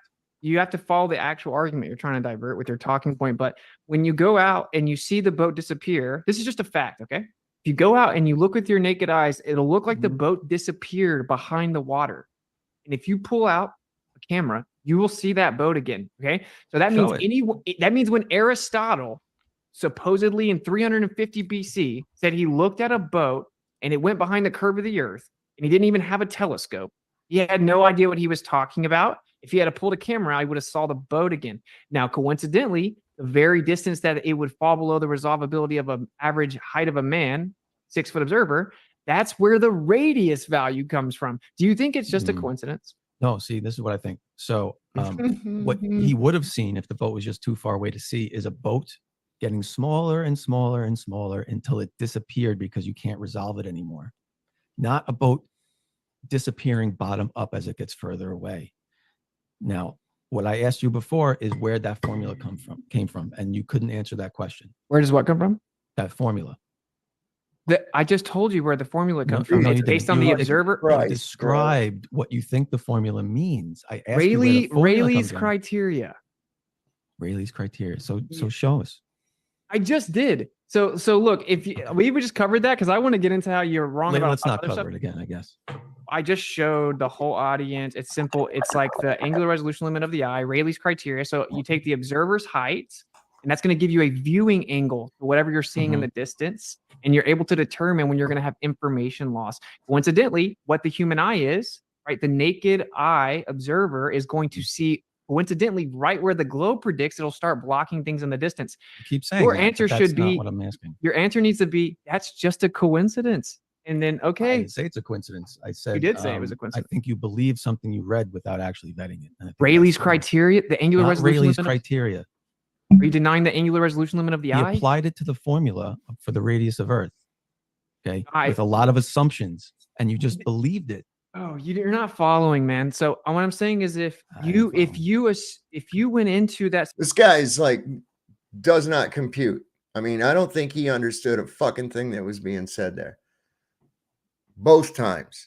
Okay, so Witzett's gone through this twice now, I think, maybe 3 times. situation, and you assumed that the Earth was blocking things in the distance because it is a globe, right? If you made that assumption, you could then take that same distance and viewing angle, right? And assuming an R value, you would get the exact same R value the globe claims. So it has to say it's just a coincidence that like a 6-foot observer, you have a horizon at 3 miles on a globe.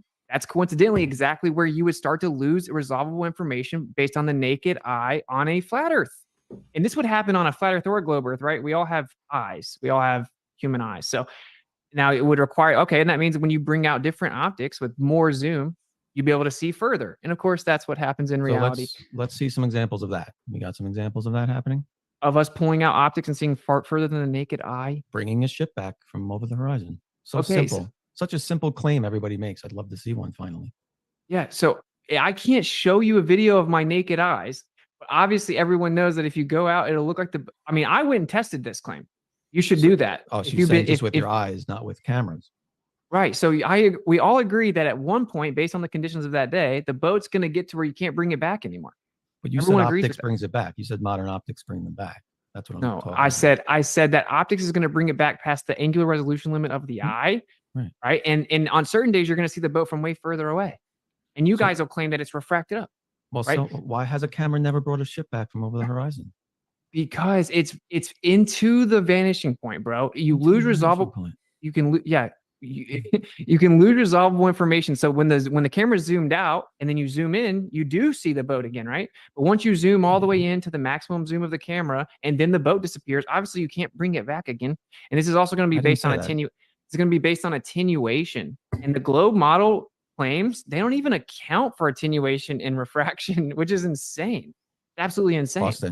Austin, need to. Are you following me? You need to reel it in. You need to reel it in. Your claim is you can use optics to bring a ship back from over. What the fuck part? Once you've reached the limit of the optics, okay, you're fully all the way zoomed in, and then the boat goes on into the horizon. It hasn't gone over a curve. Of course, you can't bring it in. You're at the optical maximum of the lens. Now, using a larger lens, the problem you're going to run into, as he said, attenuation, the light scattering within the moisture particles and every other goddamn thing that's at the lowest extremities of where we're standing, the densest portion of everything. You get a certain amount of opacity that increases over distance. It's just like cloudy water. You can see your hand in front of you in cloudy water. You move it further away, someone swims off. You don't see them anymore. They go off into the murk. Did they disappear? No, not really. They just went into the opacity of the medium. These people, man. With the horizon. Why has that never been done? Simple answer. That's all I'm looking for.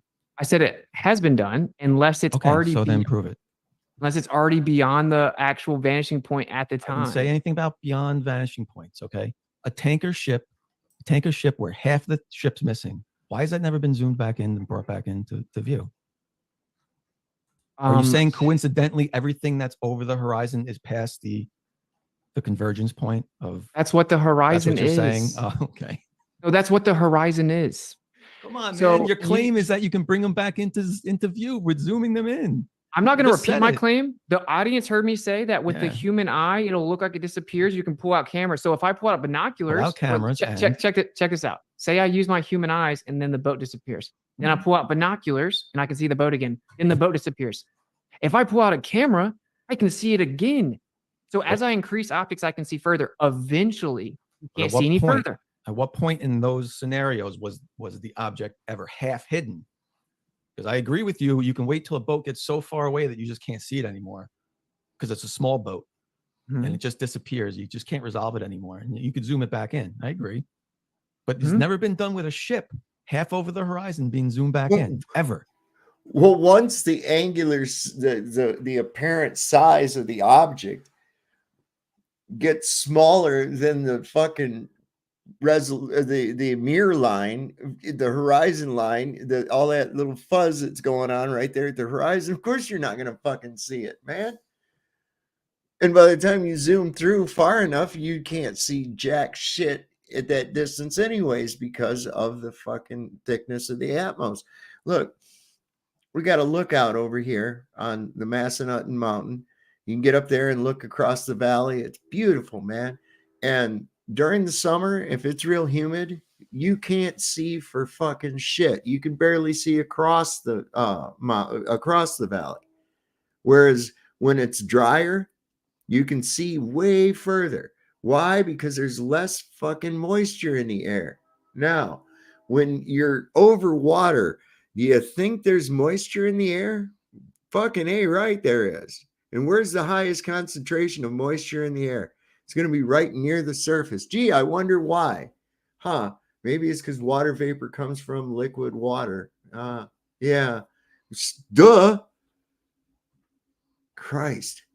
Ever. This isn't true either, though, because It is now true. with the okay, so this is the problem. You would actually have to be able to like record your human eyes, or maybe like record binoculars. That would be a good idea, or just different optics of cameras. That's how you would have to do it.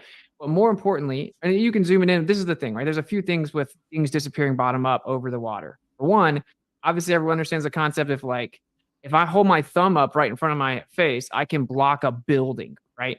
Just because of the relative angles. So like if there's any waves in the water, even a small wave close to you in the foreground can block out entire 20-story buildings, right? Now, I'm not saying that's the only thing that does it. I'm just saying that's obviously relevant in over the water things. You guys never even discussed that. You can just block out a building with your thumb and prove it's a very simple concept.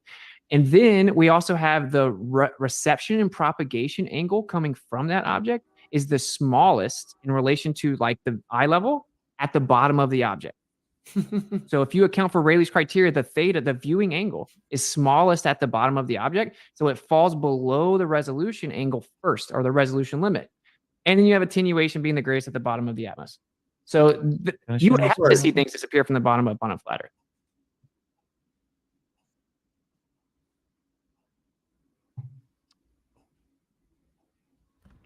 Oh, morning, fella. What happened? What the fuck have you done, Yeah, I was Ryan? gonna say, we're looking at your screen. I had a feeling. I was like, did we lose audio for a second there? We all just went silent. Oh, sorry. I said, can I share my screen? But No, maybe you didn't hear me. Oh no, that's okay. Yeah. I want you to take a look at the difference in wave conditions over on Globey's little fucking TikTok video that he made there. Right here, we've got pretty still waters.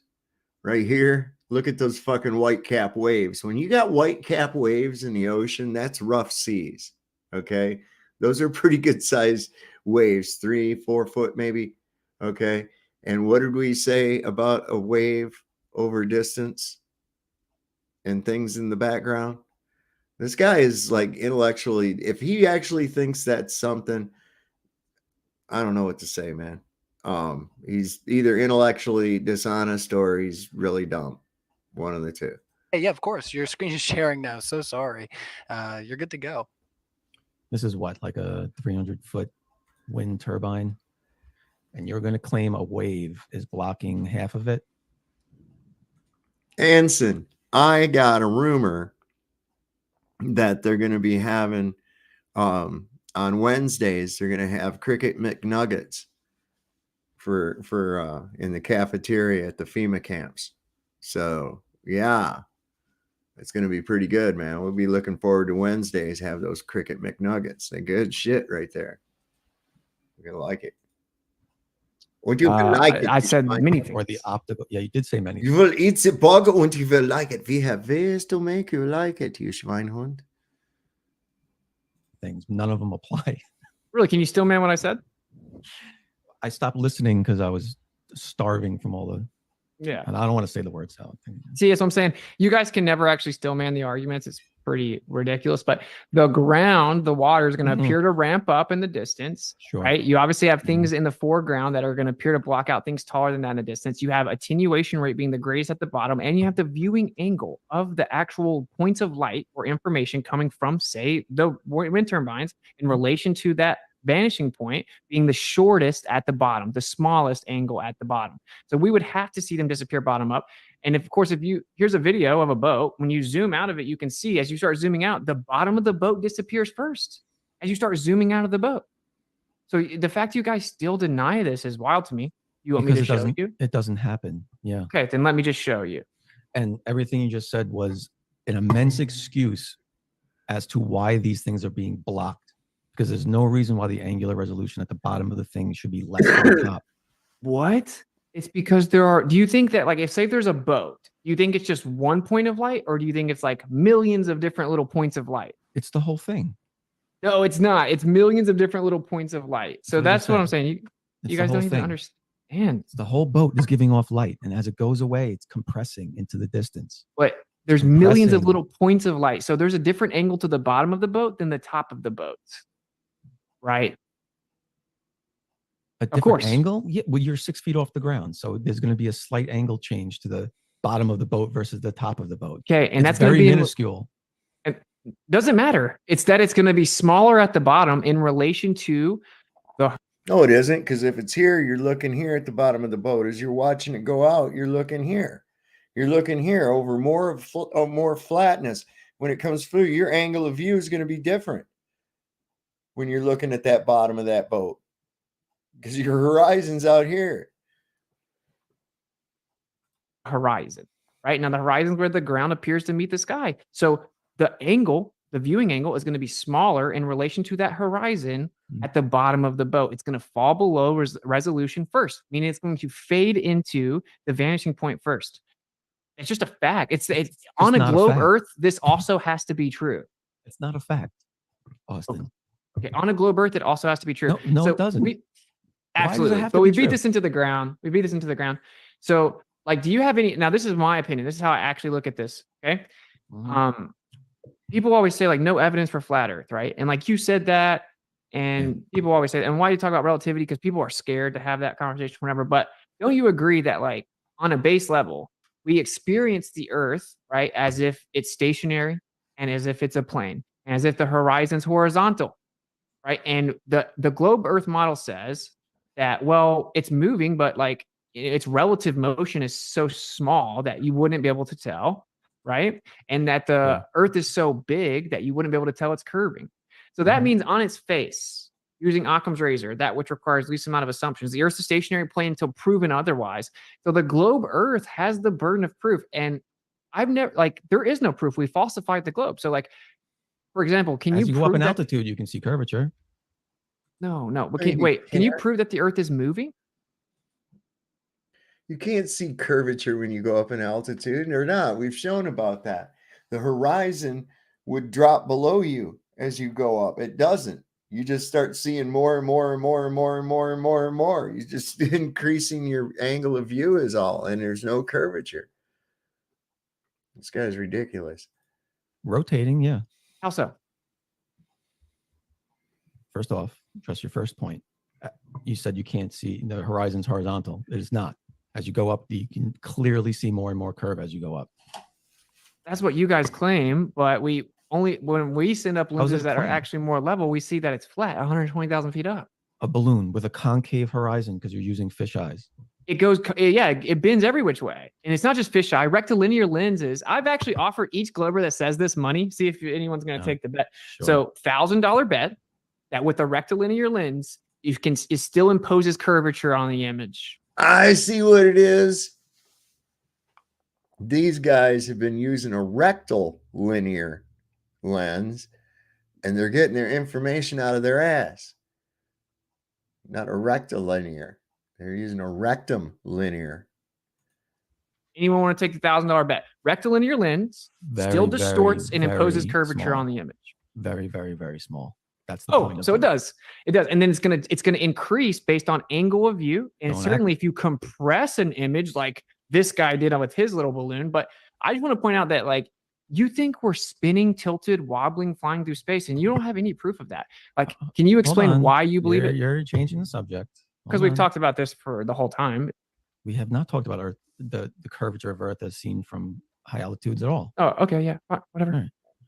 So, have you seen Kip Dugardas's 300-foot rocket launch? I wouldn't. No, I don't know. Used a rectilinear lens, showed the lens, everything, uncut footage all the way up to 300,000 feet.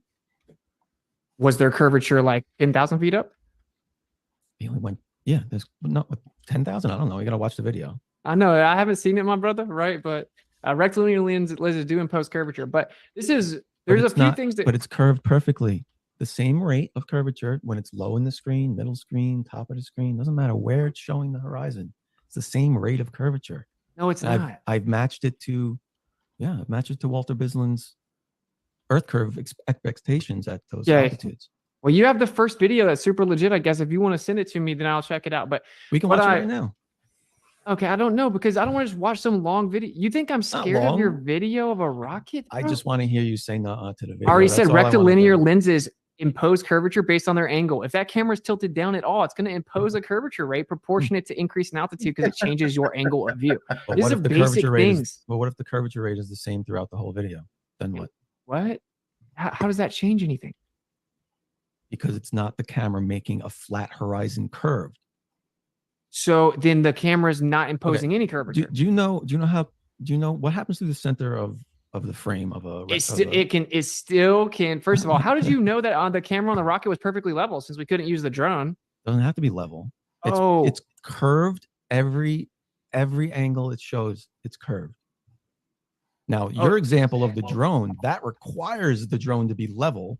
Otherwise, you don't know whether the horizon's rising with your eye or not.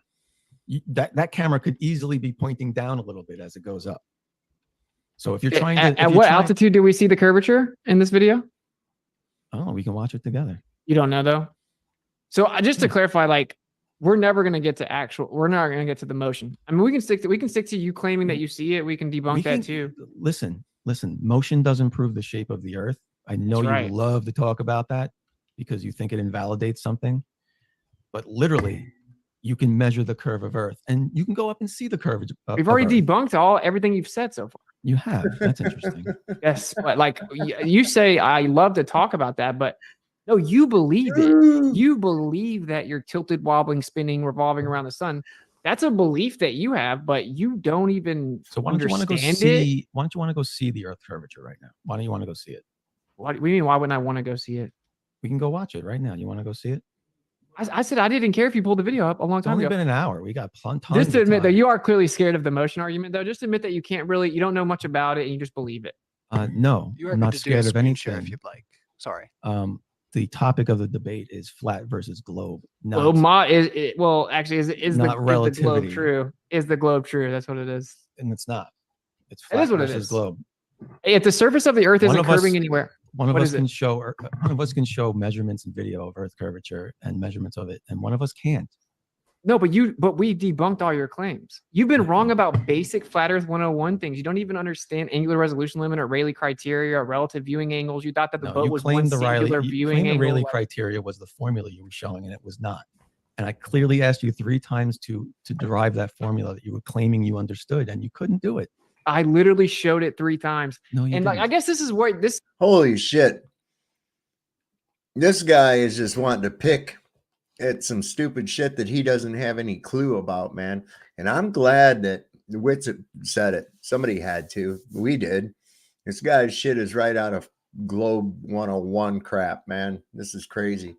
This is what Globers devolved to, is just like thinking if they recharacterize and revise what happened confidently enough, everyone in the audience will be like, yeah, that's totally what happened. We I all guess. I saw don't know. you. We all saw It's you. avoid the recorded, my question, brother. It's recorded. Yeah, it is recorded. Okay. And we're gonna talk about how you can't actually verify motion after this. Sure. That's what's up. So I know you love it, and it has nothing. Yeah, to do because with I know that the you shape don't of the know Earth, about it. But No, I've already debunked the globe. I said specular reflections are impossible with convexity or concavity because it would cause a diffused reflection. You duck that. You guys Long distance, like line You guys are fucking brutal, man. I swear sometimes, man, you guys soft talking creeper. I love it. of sight, radio waves and microwaves. You just start making up stories. We said that plane survey measurements are required to build anything in reality.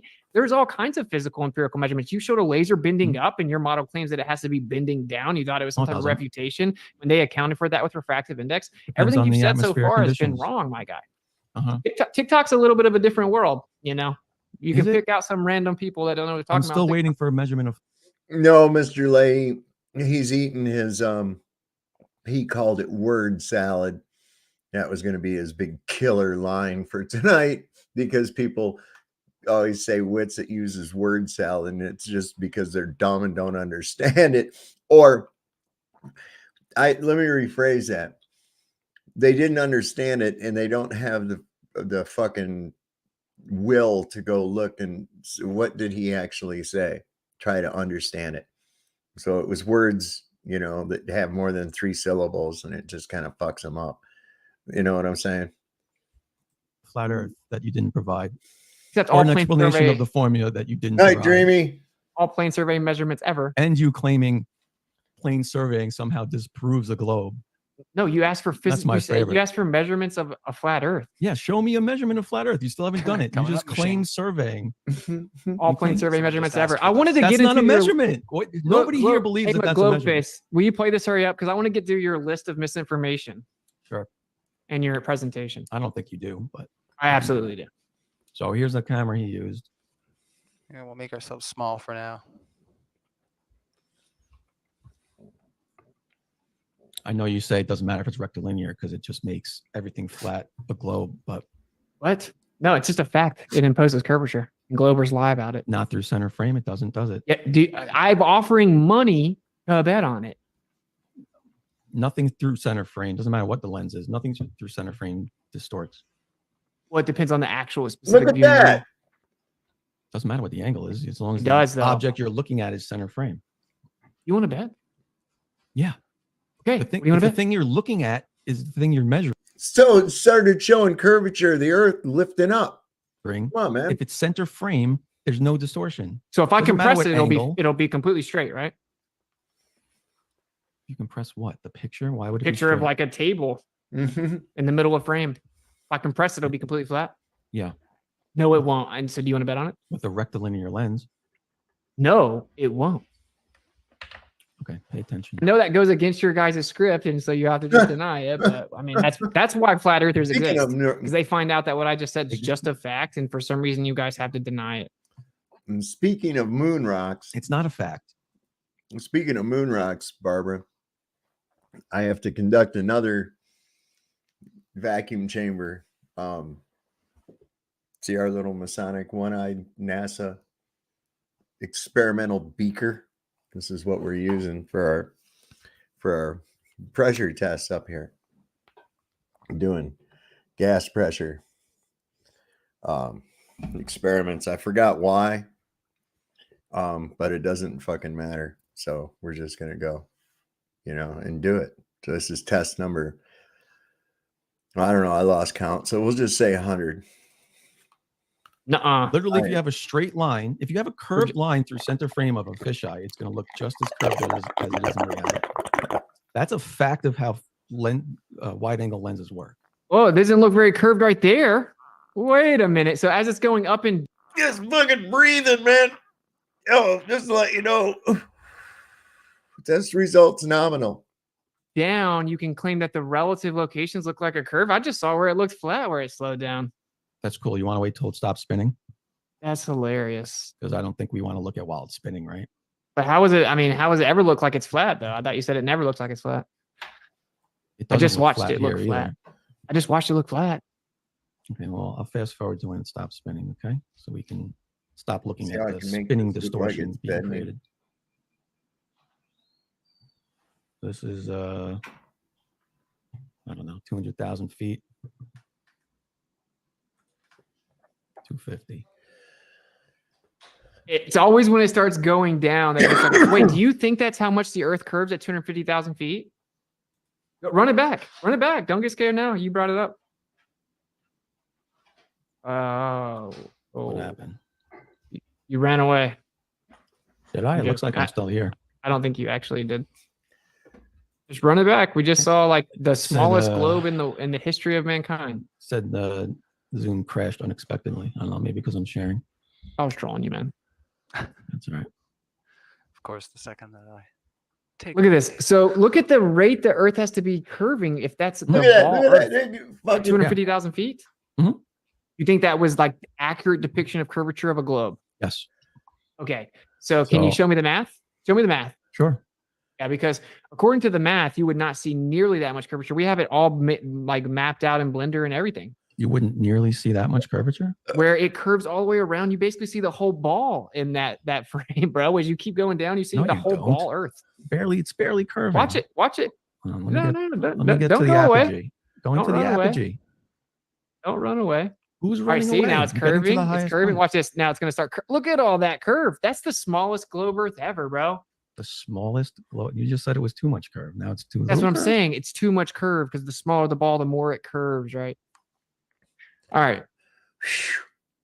There again, I understood what he was saying. This guy, oh, what do you mean?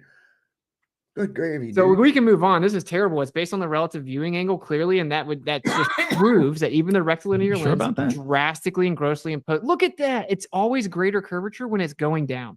No, it's not. Oh, what about there? Wait up. Bring it back. Bring it back. We're going to bring it back to where it's level here.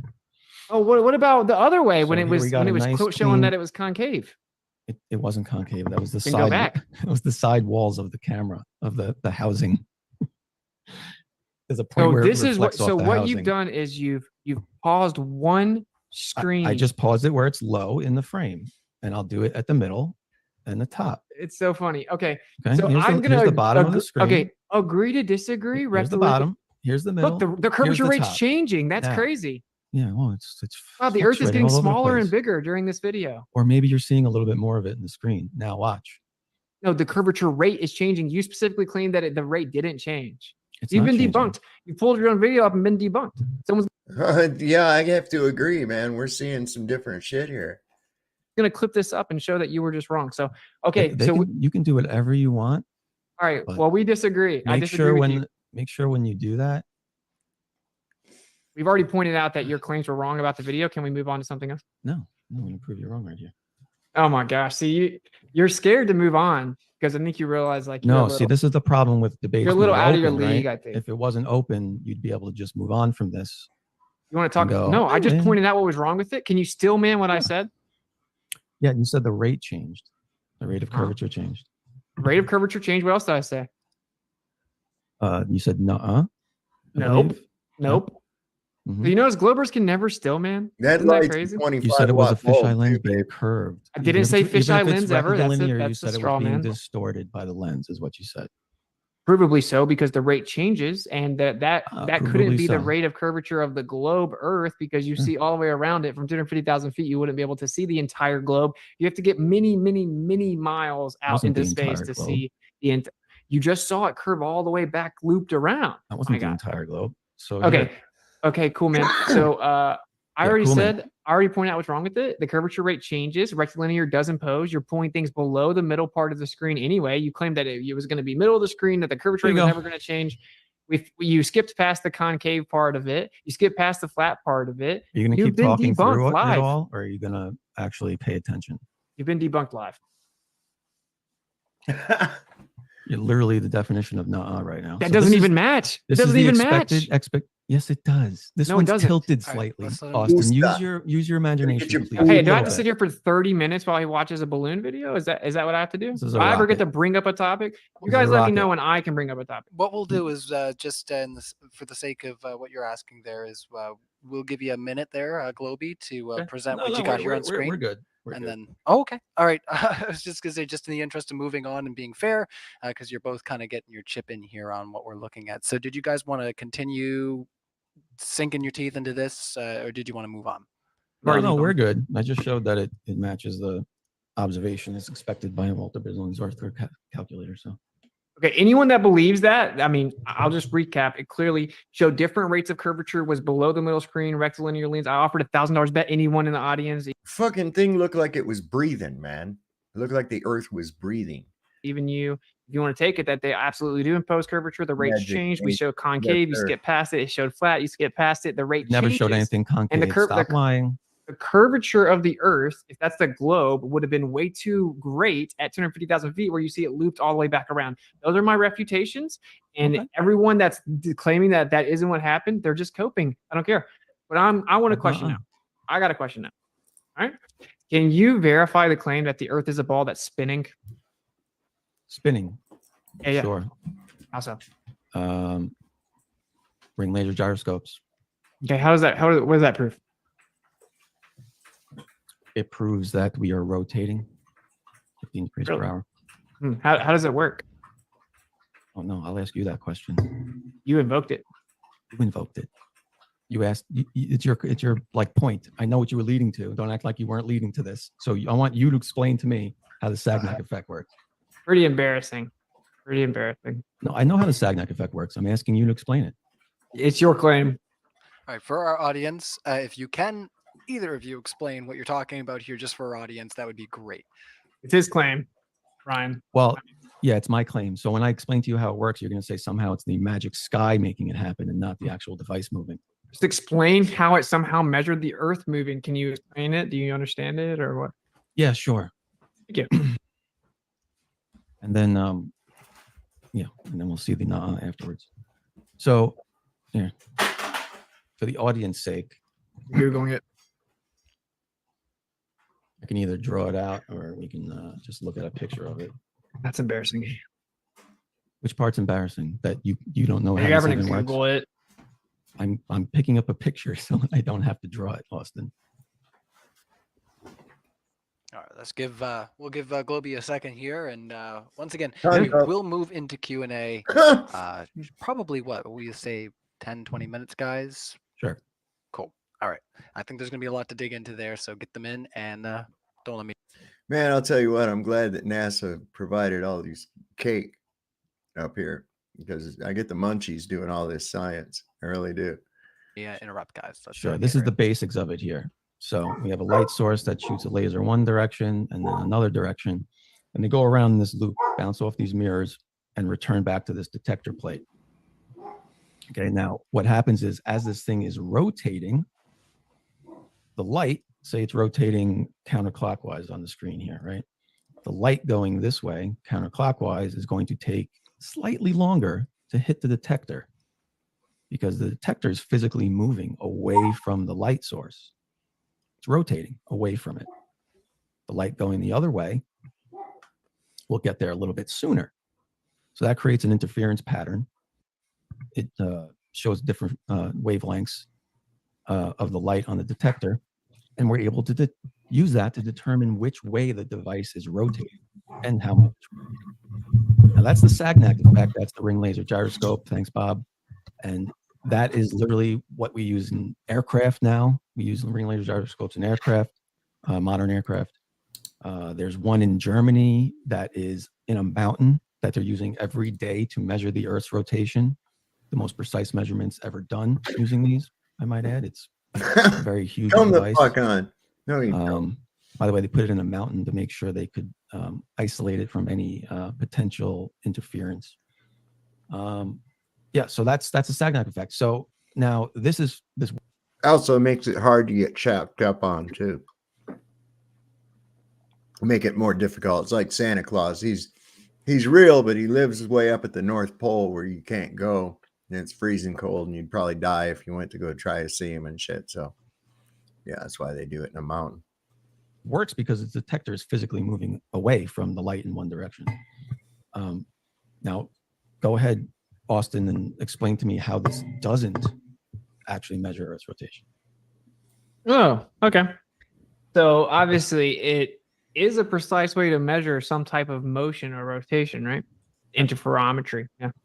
So you're assuming that it's measuring the Earth rotating. Sure. But the problem with that is that we've shown that the measurements change with altitude.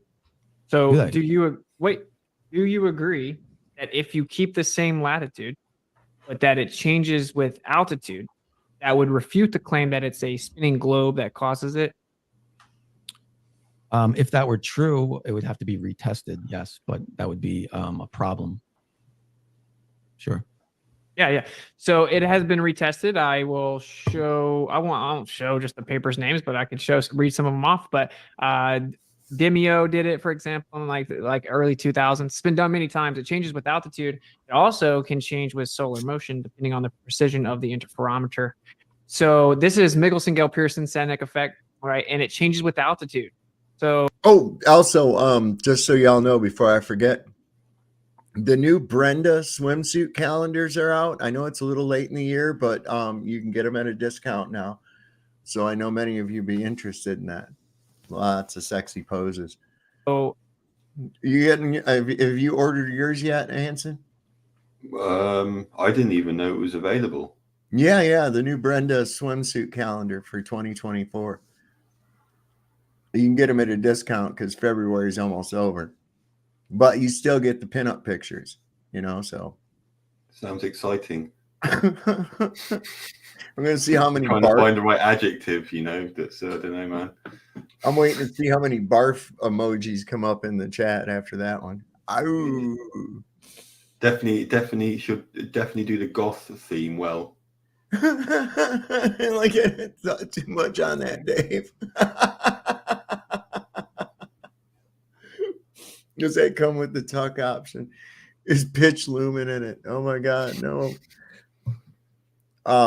What did I see that I guess Brenda's going to be debating Dustin Nemo, I think, on religion. I'm not sure. I'll check on that here in just a second. I think it's going to be on the next Jeranism. I mean, you did at least honestly concede if that were true, and I get that your argument would be that it isn't true or whatever, that it would refute the globe. Yeah, that's fair enough if you haven't seen it or whatever. But it does. I've seen Bob Nodell talk about it. Bob did also do it, but we're talking about like very precise measurements done with like Army and military equipment by PhD physicists and stuff like that. Can we get one of those papers? Yeah, absolutely. Can so you anyway, actually send it though, because you never actually send it. Where do I send you things? You're not going to do it anyway. Where am I supposed to send you things? By the way, everyone that claims I don't send them things, you don't. You never do. I don't know. You've never asked me to send you something, or I don't know where to send it to you. But dude, I send more papers than like anyone that comes on this channel. That's the funniest part, is that people say that. It's so funny. But I'll drop in the Zoom actually right now. I'll drop them on the Zoom. That's all right, perfect. Place for it. Problem solved. So anyway, so it actually changed with altitude, right? Therefore, falsifying that claim. So do you have any other? I get you don't know it, but I'm just telling you it's been done, replicated thousands of times with immense precision. Like can you drop it in the chat so we can check it out? I am, yeah, but millimeter wave precision and stuff like that. So you agree that if that's true, then it falsifies that it's a spinning globe causing it. Are there any other evidences that the Earth is moving, whether rotating or revolving around the sun? Well, I'd say there's things that happen in the sky that could lead to us believing or inferring that we're moving. There's no optical measurements from Earth's surface showing that we moved around the sun. Oh, it's a belief that I know of. It's not a belief because we've seen it from space, but you don't believe in that. So, But according to your model, even if you were out in space, like even if I grant you space, you wouldn't know if it's the Earth moving around the sun or vice versa, like because of relativity, right? You wouldn't know, even in space. I think you would be able to measure it from outside of Earth's reference frame. Yes. No, you wouldn't be. Being on Earth as the reference frame, you wouldn't be able to measure it. But from outside of the reference frame, you'd be able to measure it. There is no absolute reference frame to measure those two bodies moving, so you wouldn't be able to tell the difference between the two moving in relation to each other according to relativity. Maybe, but you'd be able to see the shape of the Earth for sure, and it's a globe. Okay, but that's cool. I've already talked about specular reflections and line of sight radio waves and all that stuff, and That's cool, man. But what I want to point out is that this is just a fact. It's pretty interesting that like the Earth could be in the center of the universe, and it matches all observations better because the current model claims, well, yeah, it looks like we're in the center, but it's just an illusion. How does it match retrograde motion? It does. There's a kinematic equivalent. So there's many I knew ways that that could was work. coming. One is that the planets could just change the speed at which they move over time in relation to the background stars, because we actually measured them in relation to the background stars. If they just periodically slowed down, then they would appear to be retrograde. They could also just move in relation to the sun. And then from our viewpoint, as the sun moves around us, it would look like they're going backwards, which is the exact kinematic inversion of your model anyway, which is why no astronomer ever would tell you that retrograde proves that we move around the sun, because you could just flip it around, right? So there's nothing that No, you I can don't see think in the so. sky that proves it. I assure you. If the planets slowed down, they would appear to slow down. They wouldn't appear to loop back on themselves. Mm-mm. You see how I can bring these into you? No, they would just slow down in relation to the background star, so they would look like they're going backwards. But anyway, and if they just move in so there's something called the Neo-Tychonic system, which is Tycho Brahe, but it's a newer version, right? And it's just the planets moving in relation to the sun as the sun moves around the Earth, and it would make it look like they're going backwards. That's the same thing that your model claims, just inverted. So anyway, retrograde doesn't do it. The fact Did is, you drop that in the chat? Maybe I'm dropping them right now. There's like 12 of them. no, the ringleader gyroscope one? Yes. I'm about to Here's drop all the the info, bro. interferometry measurements changing without that. Oh yeah. But anyway, like, so also I'll tell you this too, man. Supposedly the pendulum proves the Earth's rotating, right? It doesn't though. Like for 17 consecutive years, the Elias effect was observed. And it shows that it changes during eclipses, and that the amount that the pendulum processes changes with where the sun and the moon are in their phases, like in their periodicity, the periodicity of the sun and the moon, in solar motion and Yeah. eclipses. We went through that. We went through that reference that you gave the other day when you were talking to Bob, and it did not say what you said it said. See, that's why you never can have any it changed- specificity. It changed. Yeah, it changed insignificantly. No, it didn't. Yes, it did. We read. How the much is pa- that? No, I read no, the I paper, didn't see dude. that yet. It hasn't gotten there yet. No. Oh shit. Well, yeah. Okay, that explains a lot. Dude, insignificantly doesn't help you. It changes It in does. direct. No, it does help me. Hey, No, it doesn't. It doesn't though, because it changes Nothing- it changes in direct relation to those celestial phenomena. So the Well, What amount does that wouldn't mean? even, That means the Earth isn't rotating. it means that the Earth rotating can't be what's causing it. It means that that phenomena in the sky is actually affecting the pendulum and causing it to precess Or certain something rate. else affected it, So you could just start making stuff up, I guess. Yeah. like you're doing right now. No, I'm saying That that something in the sky is affecting the pendulum. Well, you're agreeing with me. Thank you. Yeah. No, I'm not. Yeah, you are. I said it was insignificant. You're saying something else The did results it. of the study were insignificant. That's not what the conclusion was. Was the conclusion? No, it wasn't. You shouldn't baselessly trust All right, Bob I- if that's what you're doing. I'm not baselessly trusting anybody. He actually showed the reference like Yeah. that you haven't ever done. And that was another What? one where you What? said you another What's one where you, okay? you said you were going to send him all these what's the things paper and called? You never did. Send it to you where? Not to me, to him. You were going to send a whole bunch of things. You never did. I don't know where to send them to him. He could message me. Okay. He told you where to send them. No, he didn't. Okay, so Anyway, do you here have one are. of these in the chat yet? Can Can we read? drop PDFs in here? I mean, you can. You can always, like I say, share on screen if you guys want to review something together. It's totally fine. You know, you guys are, consenting to your time here, and It's I'm all good. cool. But can you drop PDFs in the? So- Does anyone know? I'm just curious. Probably not. Pigging out Yeah. and drinking Anyway. to cope with the stress. Send them No to you doubt, tomorrow. man. Yeah, so if it's a file, then yeah, you'll probably want to just do like a drive share or something like that. But yeah, let's carry Okay. on. If you guys have any It's other all good. things you want to Sure. dig into before I- we get into Q&A. I'd love for you to disprove all the pseudoscience you said I said in the beginning of this. Yeah, well, like, okay, so you can't prove rotation or orbit, and you kind of admitted that everything that we see, we can't do anything on the Earth to prove it, and that you just have to believe it. So that's cool. We agree. You just have to believe that the Earth moves around the sun, but I you didn't can't say prove that. it. I didn't say anything about that in the beginning. You did. You said the word believe. Oh, you mean in the beginning? Yeah. So that's what I'm saying. We're concluding that part, and we're moving on. Oh, Yeah. So you have a belief that you can't verify, and it's I have kind a of like, belief we can verify the rotation of Earth. of like a religion, you know. I have measurements that we can, and I'm guaranteeing those references you have don't say what you're saying they say. When you say just my guaranteeing, like opinion. you would like to bet on it, and then All we can right, have a guys, stream. we're starting to do the Yes. meta. We're starting to do the meta Yeah, debate here. the So meta. let's try It's to never worked out. It's never worked out. So I'm using this show as before everybody future. starts making bets on modern day debate. Is this a place to Sure. make bets? Oh, it's an easy way to call out BS, though. Dude, they could incorporate some kind of a thing with that, you know? Bet on these guys. Hey, that's an idea, Anson. That's what we ought to do, brother. We ought to set up a betting parlor for these modern day debates, man. You know, we could comment, but set up a thing. All bets have to be in before the start of the debate, right?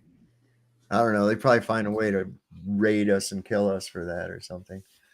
Because that's a good idea, though. So if you ever see it out there, just remember you heard it here first. Is that why we don't have one link that you asked that you said you put in here yet? They're all PDFs. They're on your You machine. mean just start pulling them up? You want me to start pulling them up? If you want to bring them up, like say on your device, That's what we we'll can do look at actually, them. because I'm making up that I have them. We'll just start pulling them up I'm not saying you're making up, you have them. I'm saying they don't say what you say they and say. drop PDFs in the Zoom. All right, let's see what all we got here. Let's share on over. There you go, and you're up and running, and we'll give you the floor. Okay, save as. Wait up. So they're measuring ether drift with optical wave band. Yeah, that's what Okay, that's cool. That's what it So, is. Yeah, cool. that's what it Scroll is. Wait up, down wait up. and- We're gonna keep. I'm trying to look for a specific paper. It's Is this not one of them? that one's fine, but here you go. Here's the good one. Save as, download. So they'll start popping up right here. I have. So this is electromagnetic wave propagation. That's So what we're- light is. Yeah. We're not. Light. So we're not talking about interferometry. Yeah. That's what light is. I know they use light in interferometry, but that was This motherfucker doesn't know that light's an electric. Wow, man. Why do you even try? Why do you even try? Just shut the fuck up if you don't know. Yeah, Man. it's because their whole system is based on relying on secondhand knowledge, which is handed down. And so, you know, it's so easy when you don't, you know, when your education that you're rewarded for is like, you know, relies on that system and not thinking for yourself. It's, you know, that's it, isn't it? You can't, you've got to sort of change your sort of, your idea of what learning is. Well, yeah, that's what I've said too. Is they're unable to put things together and shit, and until someone has, of an authoritative nature, mind you, tells him that that's what light is. He doesn't know that. He can't put that together. He's never heard that before because it's just not in the paradigm. It's like just regurgitation of shit that you've been told without actually thinking about it. And like you say as well, like the specialization of subjects is like, you know, they can know a lot about certain experiments or certain areas, but then, you know, like you say, it's not putting the pieces of the puzzle together, which is what you need to, you know, to see what's going on. Right. And if you don't, if you look at it from the overall perspective, you find out, well, this claim over here kind of fucking debunks this one. You know, what's going on here? You see these contradictions all over the place, man. One that comes to mind is the idea of how sun rays behave. They're parallel when you're measuring sticks and shadows, but they're crepuscular when we have an eclipse. I mean, what the fuck? See, doesn't work. not testing anything using interferometry. Yes, it was. Correct. Yes, it was. Okay, so go back to it. Let's read it. Okay. What do you think this means here? It doesn't mean interferometry. I want to see where it's. What does talking about optical mean? What does optical mean? Light. Okay. So Light. There's other visual. things of light other than interferometry. yeah, but this is based on Mount Wilson Observatory, which is Dayton Miller's replications of Michelson-Morley, which is interferometry. You can't equate the two if that's not what they're about. What? Do you not All right. see right here? It says I'm- Mount Wilson I'm just Observatory. asking. That's I Dayton wanna- Miller. So, Okay. I mean, I'm sorry that you don't understand this, but You know, I'm just looking at it. Just see how many times it says interference pattern, interference bands, interference bands, interval, interferometer. Oh my gosh. Like, obviously I know what I'm talking about. You've never read it. So why are you acting like you're going to? Because you just searched the thing for interferometer specifically. It's talking about an interferometer specifically. Okay. So can you just admit you were wrong here? No, we haven't read it. Showing something is not proof of anything. Where does it talk about the interferometer? What does it do? Okay, let's look. What did they test? What was the conclusion? Oh, this interferometer based on the work of such interferometer based on the light passing. He's wanting to go down and get fucking, because he doesn't have any kind of a refutation. He's just going, well, show me this and show me that. And where's the spark plug? Yeah, where's the spark plug? If it's such a good car, where's the spark plug at? Oh, show me the spark plug. Oh, yeah. Well, where's the fuel pump? Let's see the fuel pump. Does it have a fuel pump? Can you prove a fuel pump? You know, it's like, motherfucker, it's a car, you know? Holy shit. In a forward direction, returning to the observing point along the same path, the Michelson's interferometer sensitivity was low to the original ether drift effects. The measured value D in such a device visually observed bands offset interference pattern expressed in terms of visible bandwidth. The entire paper is about replicating Michelson-Morley with interference patterns. Here's another one: modified Sagnac experiment for measuring travel time difference between on the different thing. All right, whatever. Dude, these are huge papers, and I'm showing you that it's been done dozens of times. And I'm going to keep pulling them up. Travel time difference between counter-propagating light beams in a uniformly moving fiber. Yeah. You're telling me this is about measuring interference patterns at varying altitudes about Earth's rotation. These. I'm going to find the specific one that goes up. Yeah, please do, because these aren't it. These are all showing that the propagation rate changes relative to many conditions, including altitude. Many conditions, including. Yes, that's right. Where does it say that? I'm about to find the one that specifically. Okay, thank you. That's all I'm asking for, is the one that actually says what you're saying it says. All of these show a relationship with solar motion, my guy. Oh, now it's solar motion. That's what like I said that it changes with altitude and stuff like solar motion. I said that the whole time. Neither one of those work in your model, bro. You said you had a whole bunch of references that show that it changes with altitude. I'm looking for that one. Okay, I'm trying to find it. Here it is. Okay, thank you. All right, now let's come over here, download. Okay, you want to redo the whole paper? Because quite frankly, when you don't have it, it's going to be interesting. What? That's what this paper is about. Well, you said that about the other one, and they weren't. So let's. What is the title? No, I told you they were about interference changing based on very. He is getting actually belligerent. If he is showing signs of what drinking will do, he's just being totally belligerent. The change in the speed of light relative to altitude and solar motion. That's what I was saying. You're adding solar motion in now. You didn't say that. No, I said it. I said it earlier. No, you didn't. Objectively. Jesus, you said that about the pendulum. Scroll. What's the title of this one? Ethereal wind and experience of millimetric radio waves propagation. Ethereal wind and experience of phase method of anisotropic media. Do you know what that means? Wait, hold on. Experiment reaches researchers from the ground channel phase characteristic with 8 millimeter range radio waves propagation have revealed the problems connected with its model elaboration. Okay, so what does this have to do with what we were talking about? Okay, so do you know what anisotropic means? Don't start with the words. Okay, Austin, please show me how this proves what you said it proved. Hey, it's I'm not spending 2 hours. Don't use 3 these big words. Don't use those 50-cent words with me. I don't know what they mean. They make me feel stupid. I was talking about. He's asking if you know what it means. Let's hear what it means. I'd like to know. About words with you.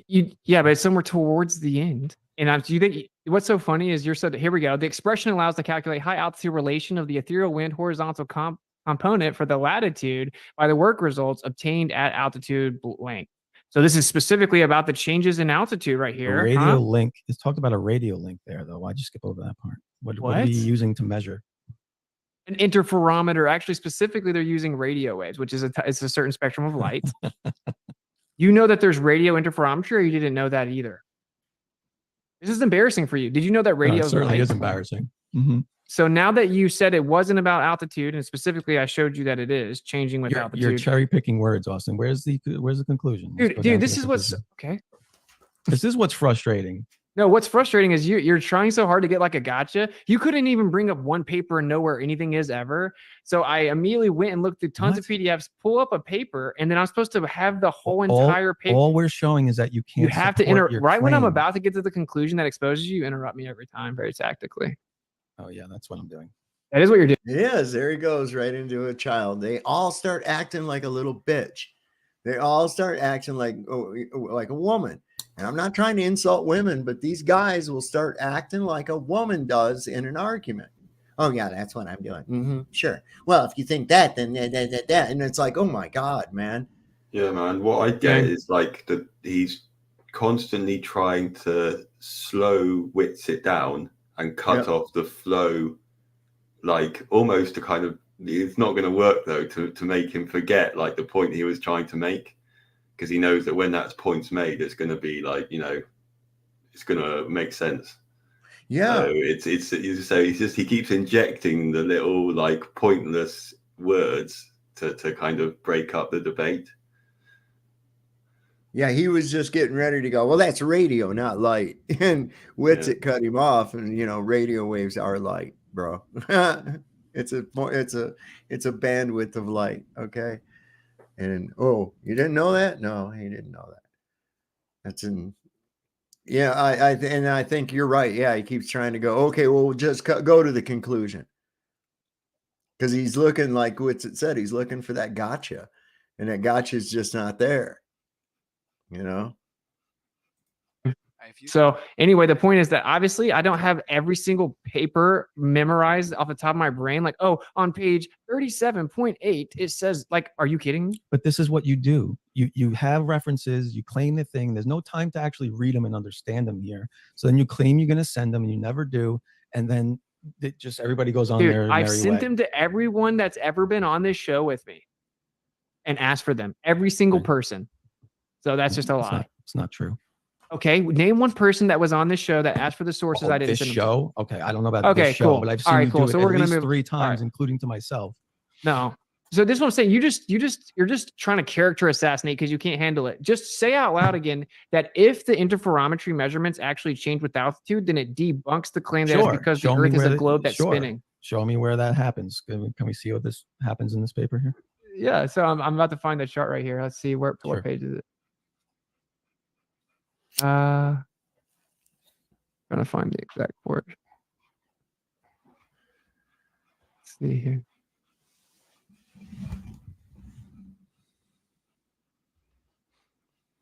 All right. Yeah, they're having the big scroll there. I know, that's what I'm saying. I'm trying to find the chart. I don't know where it's at.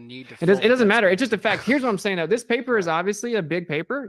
I'm not telling anyone to believe me. Okay, that's fine. I'm saying it's a fact. It's a fact, bro. Look, yeah, we can move on. We can move. That's fine. We don't need to watch you scroll through stuff. I'll read it. It literally, I went straight to where it talks about it changing with altitude. And then here it is talking about how it changes based on solar motion. So they actually tested it during different times of the year, right? Differences available can be explained by those with the calculations executed in the supposition from, I got to find exactly where it is. I don't know off the top of my head. But here again, this is based on Michelson-Morley setup, right? That's what Mount Wilson's all about with Dayton-Miller replications. So this test is objectively about redoing Dayton-Miller's replication of Michelson-Morley with interferometry, showing that the actual motion detected with the interferometry changes with altitude and throughout the year based on solar motion. And this cannot be explained if the assumed motion is the Earth being a globe spinning. That's just a fact. Okay. So that's your interpretation of what this says. That's the author. And, that's their interpretation too. Okay.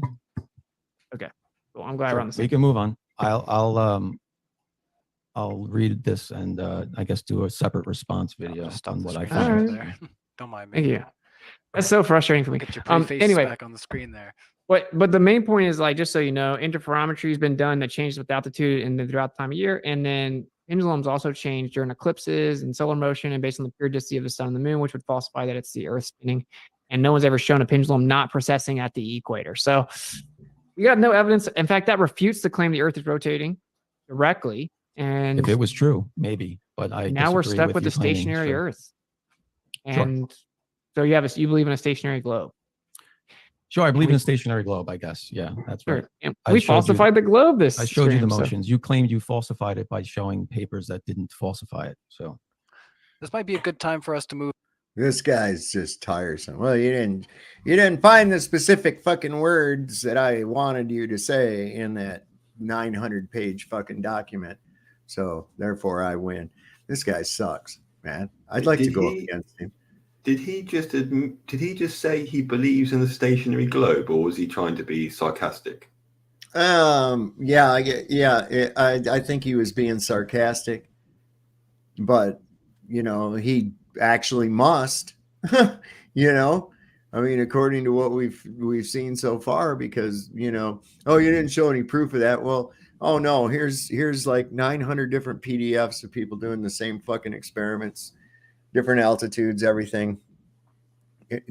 Let's go. Oh, well, let's go over every part of each and every one of those. Look, dude, you're just ill prepared for this fucking conversation, bro. Stick to what you know, which seems to be the 2018 globe arguments. Yeah, and it's this thing too of keeping the information like hidden and away from like public debates like this. He wants the papers sent to him so he can look at them, and he wants like official peer-reviewed proof of every point of which it makes. Like, it's always taking away from our freedom to see these things ourselves, and share the information. So that's why these debates are so good, man. Yeah, it's like the public can no longer have to think of science like I did, man. It's like this thing that will never be accessible. It is like, it does make sense when it's flat earth science. Right. And it's like, look, it's just science, and that's like I had that Martin guy come on and he says, well, what's your flat earth physics? I was like, what the fuck do you mean flat earth physics?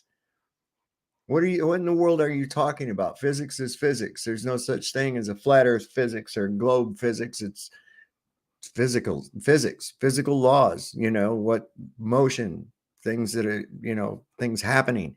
It has nothing to do with that. And so, they get, well, we have a predicted rate of fall. Well, okay, so what? I'm not disagreeing with your predicted rate of fall or whatever you want to go with. That's fine.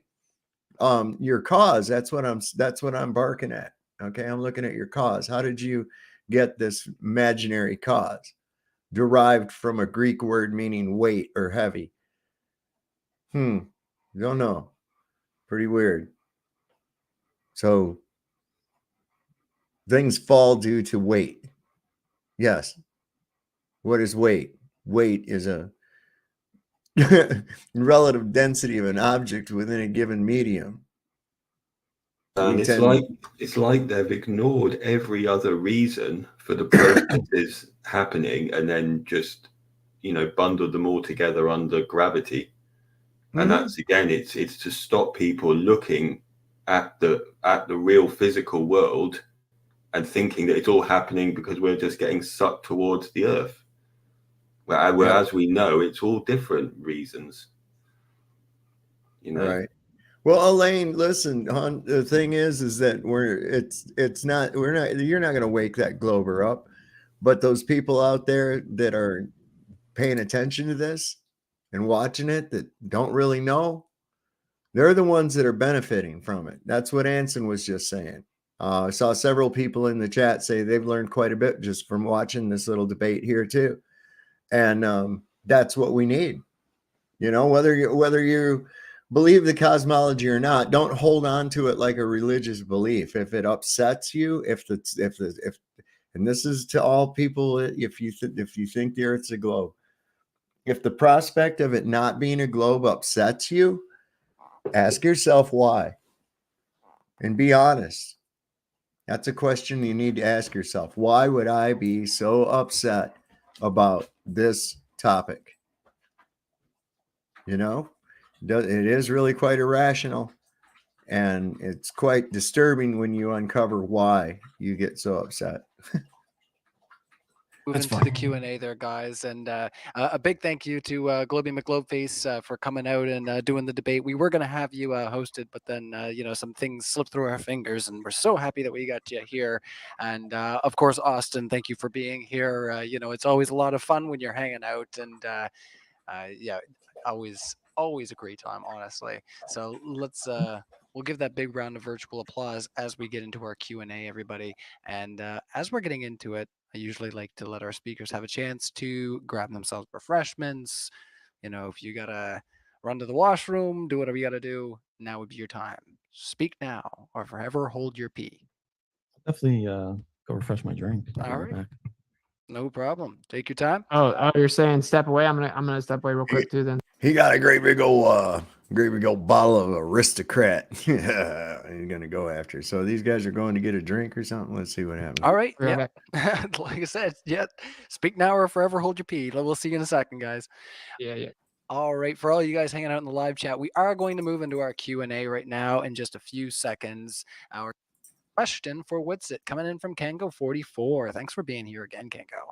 The debate has not started yet, but I'd like to know why you're such a crybaby. Kango, you came in here before the debate. You know what? If there were any crybabies, I'm not going to call them out, but I'm just going to move on and behave myself. We don't have to entertain that, guys. Let's see if we can get some substance. LJ asks, if it's a globe, why doesn't half the Earth stay lit? What? This is from LJ. He is our honorary, always asks flat Earth questions, even if we're not having a flat Earth debate. LJ asks, if it's a globe, why doesn't half the Earth stay lit? It does stay lit. So not sure what the question means. Half the globe is always lit. When is not half of the Earth lit? I'm confused by the question. So I guess the answer is it always is lit. So your question is moot.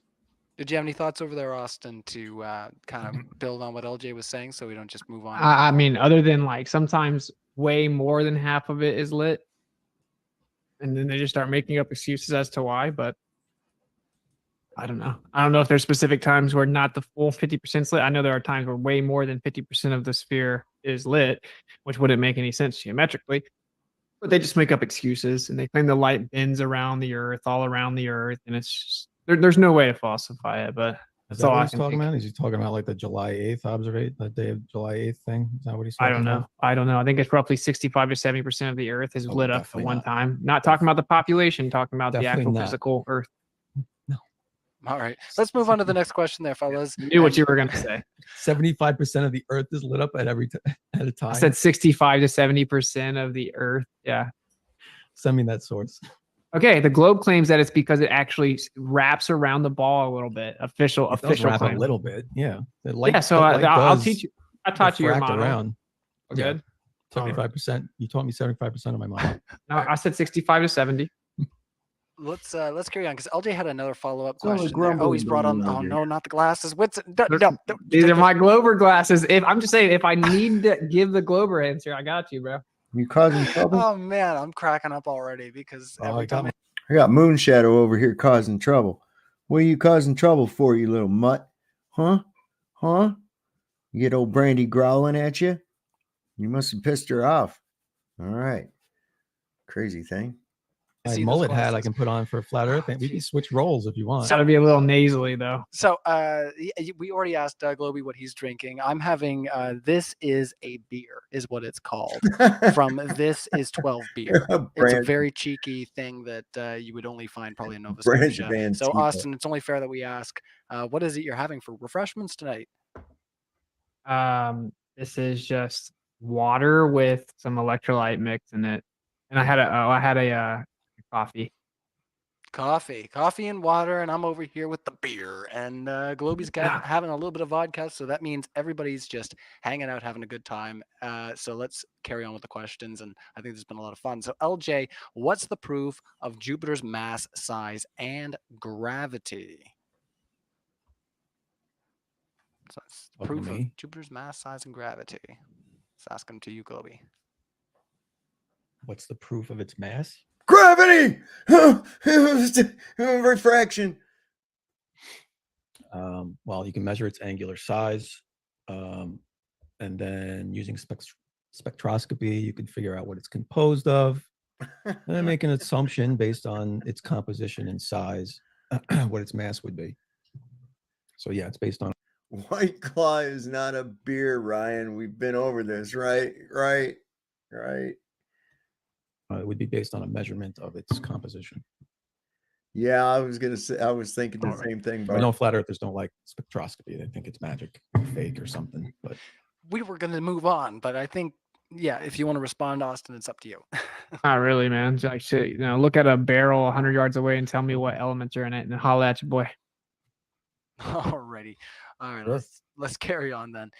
See, we got some more. Kango44 asks, and also if you're hanging out in this in the live chat and you've got a question, get it into the super chat, because these guys, like I said, they said earlier on that they don't mind going a little long. So if you guys have questions, we're willing to take them and see if we can expound on what our speakers think. Kango44 says New Zealand is in daylight 3 hours before Sydney, Australia. Sydney is only 650 kilometers further away than the total side of New Zealand, which is 1,600 kilometers.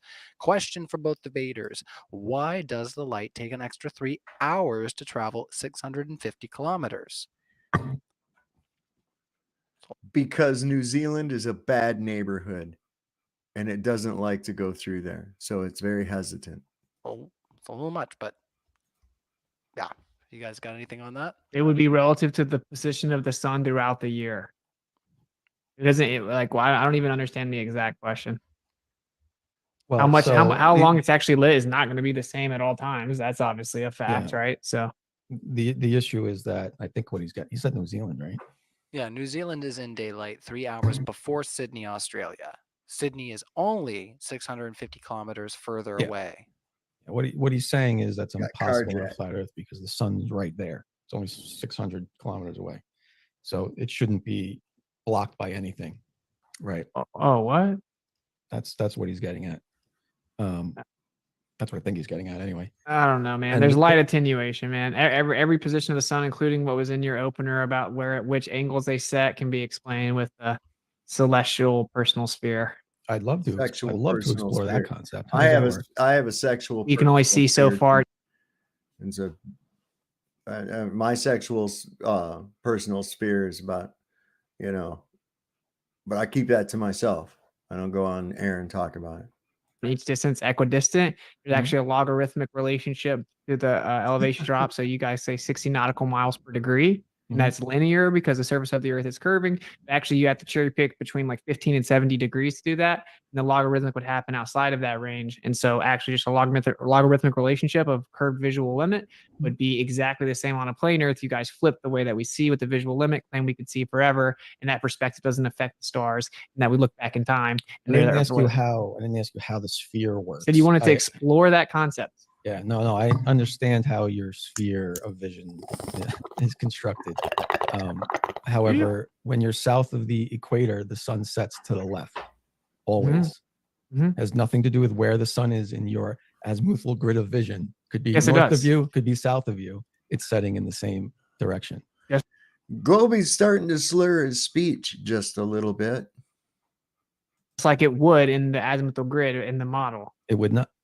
No, in your model, if it's north of you, it would set to the left. If it's south No. of you, it would set to the right. It's Because optically because it would be doing this, right? no, but it's based on the actual curvature of the visual limits, But just based on you like, in the yes or center of no? it. This is what been your model modeled- says. It's been modeled out, and based on your actual curved visual limit, right? There's a curvature to your visual limit, so the apparent light source is going to move in relation to that, and you being in the center. So why does it not matter if the sun is north or south of you? Because it's all relative to your personal visual limit and you in the center of it. Right. So if it's north of you, it should be setting which way? If it's north of me, it sets a little bit to the right, and if it's south of me, then it sets a little bit to the left. It's the other way around. But yes, it doesn't matter because it's always going left south of the equator. There is no other way around. Yeah, if You it's could just north do it of both you, ways. it goes Always to west. the left. Not It's always to the right, going but west, east to You're Well, it west. saying depends on east which to way you're west. looking. Yes. Everything is going east to west. You turn around and shit. If you look at it one way, it's going to be going from your right to your left. If you look the other way, it's going to go from your left to your right. It never doesn't change directions. Okay. You're obfuscating. So No, the you point just is, said it something doesn't matter. wrong. No, you did, but it doesn't matter. You want me to It pull up doesn't an matter. observation of it? You want me to show you how it works? Yeah, go ahead. All right, I got you. And then I'll show you actual video of reality. Oh, so you're just going to hand wave dismiss it and say it doesn't work anyway? Or you can show me some computer model of what you think happens, right? Well, let's show our audience. If you guys want to show what you got, yeah, let's see. Sure. Yeah, I do think this is one of the most simplest proof of a globe. I'm sure you do think nice. that. Sure you do think that. All right, so share screen. You got it.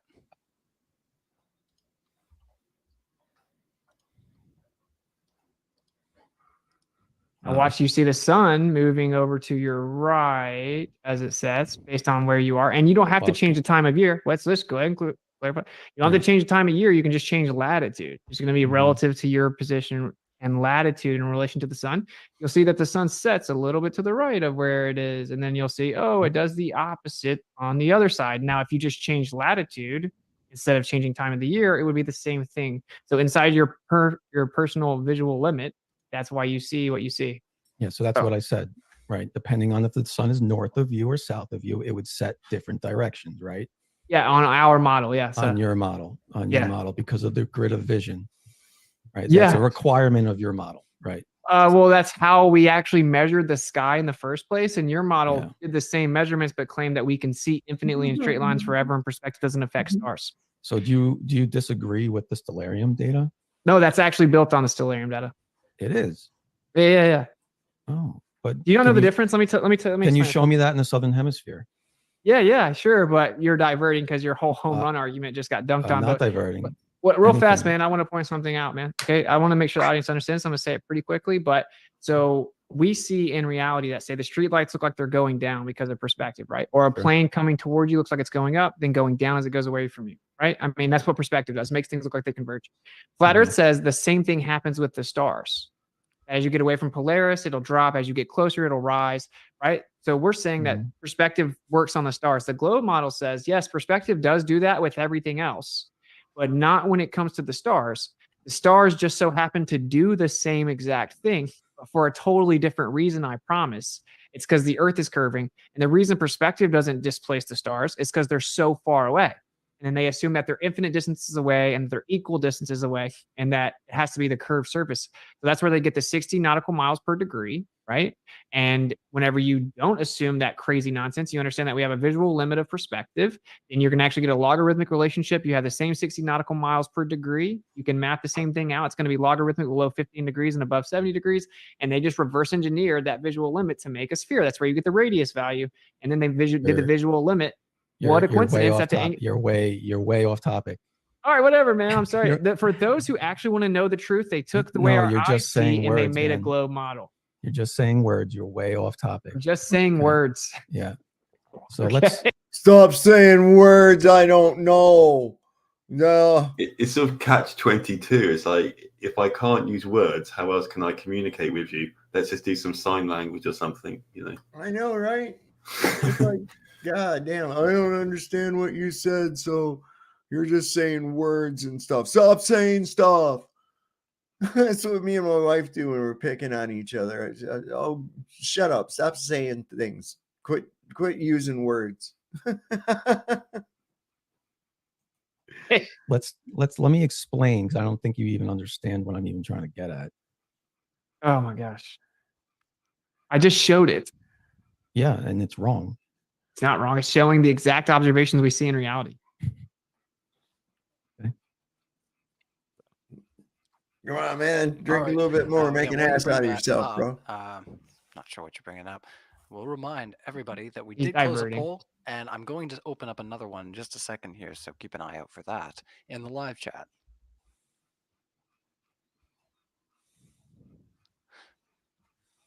Your computer's giving it a good think there. I thought that was the time for me to back away. Maybe I should have vamped a little bit longer.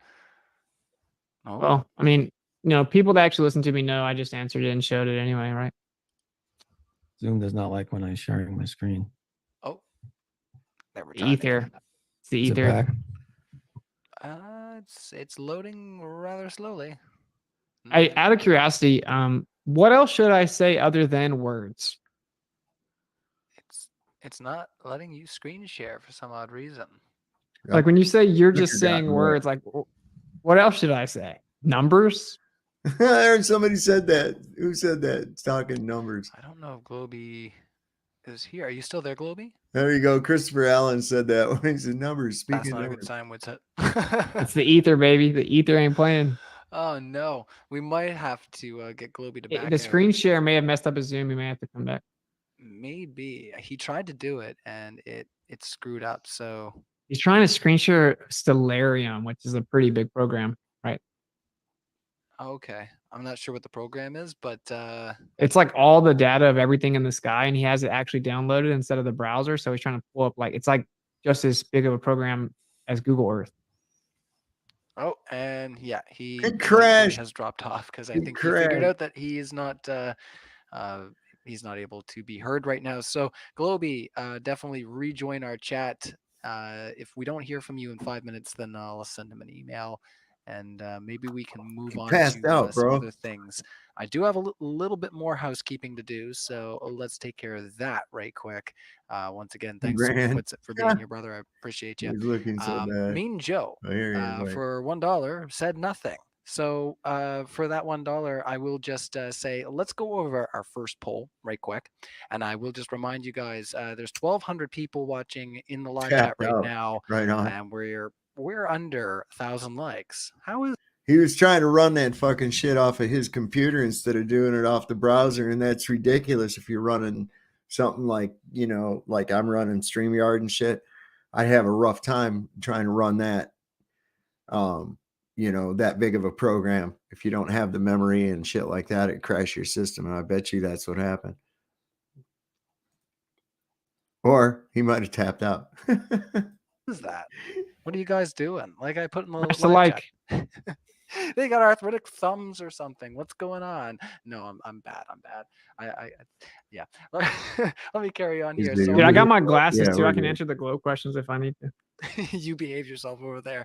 I know how much of a character you get to be if you get those glasses on your face. Instantly, I saw them. I was Yeah, like, don't drink and "Oh, debate. no." You're right. Save lives. He's going for it. 100. All right. So the poll we had earlier was the Earth is, and for flat, 51% voted flat. Whoa, 50. Let's go. 38. Let's go. 38% voted a globe. And as per the first thing I ever got James to say on YouTube, and I was like, that guy's cool. I'm going to email him and see about like working with him because that's funny.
Sorry about that. I'm back now. Anson, I lost Anson. Anson, click that link and come back. It's cool, dude. For some reason, I lost internet connection, and I don't know, man. That was pretty weird. Anyway, bring this back up where I was at. Holy shit. Well, that kind of sucked. I looked down here and my internet had gone, and then it came back for some stupid reason. We can get a transcript of MDD chat. Lost Anson too. Yeah, I don't know what happened, man. Anyway, we're back. A loaf of bread. So yeah, 1,200, almost 1,300 people watching. Smack that like button. Globey is returning to the chat now. Wowza. Yeah, I think that program may have eaten up a little bit of too much RAM, or maybe a little bit too much. It made my entire computer restart. No, but that was fast.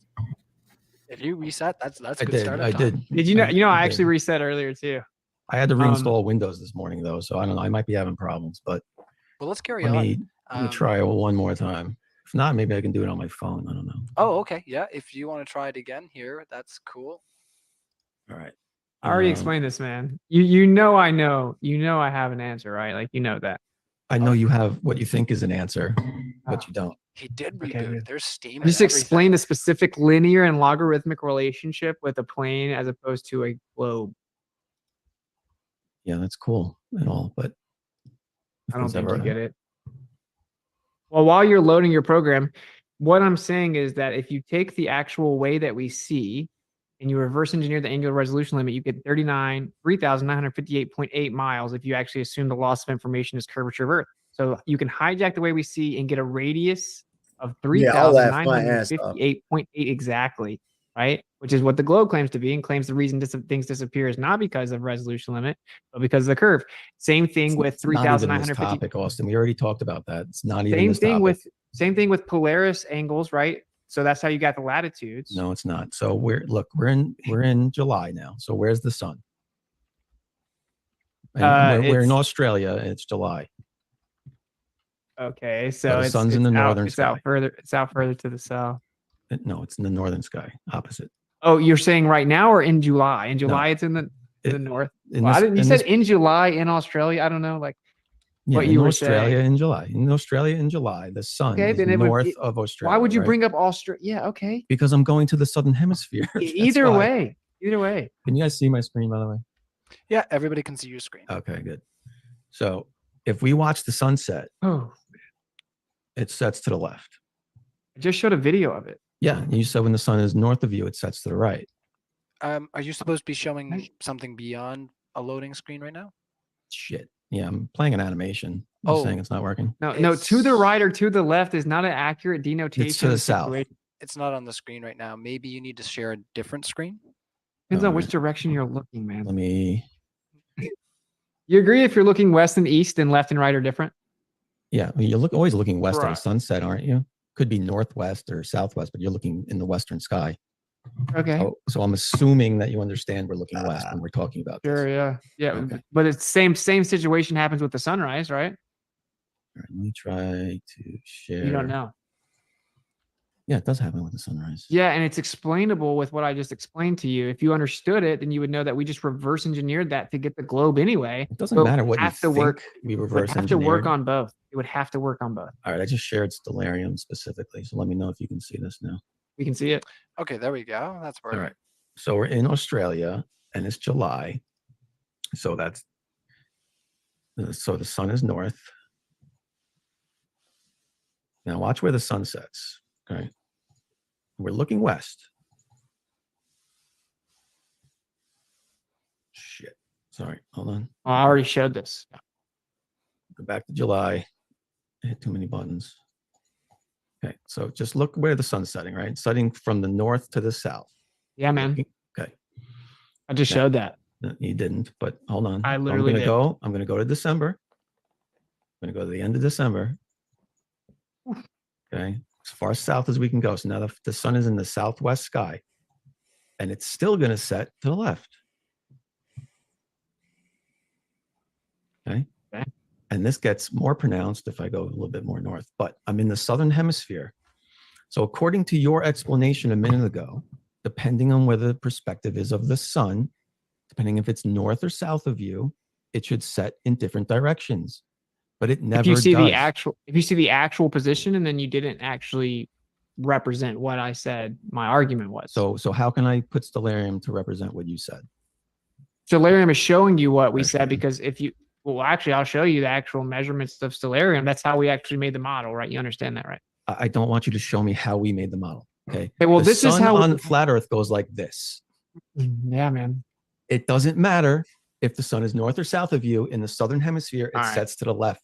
I'll share my screen, and this one's Yes. narrated for you, so I think Good. you'll Make get that it. work with your azimuthal grid. I think you'll get it, and then we can move on, because this has been the longest question ever. So I'm going to share my sound. Really wasn't even a question. We hijacked it.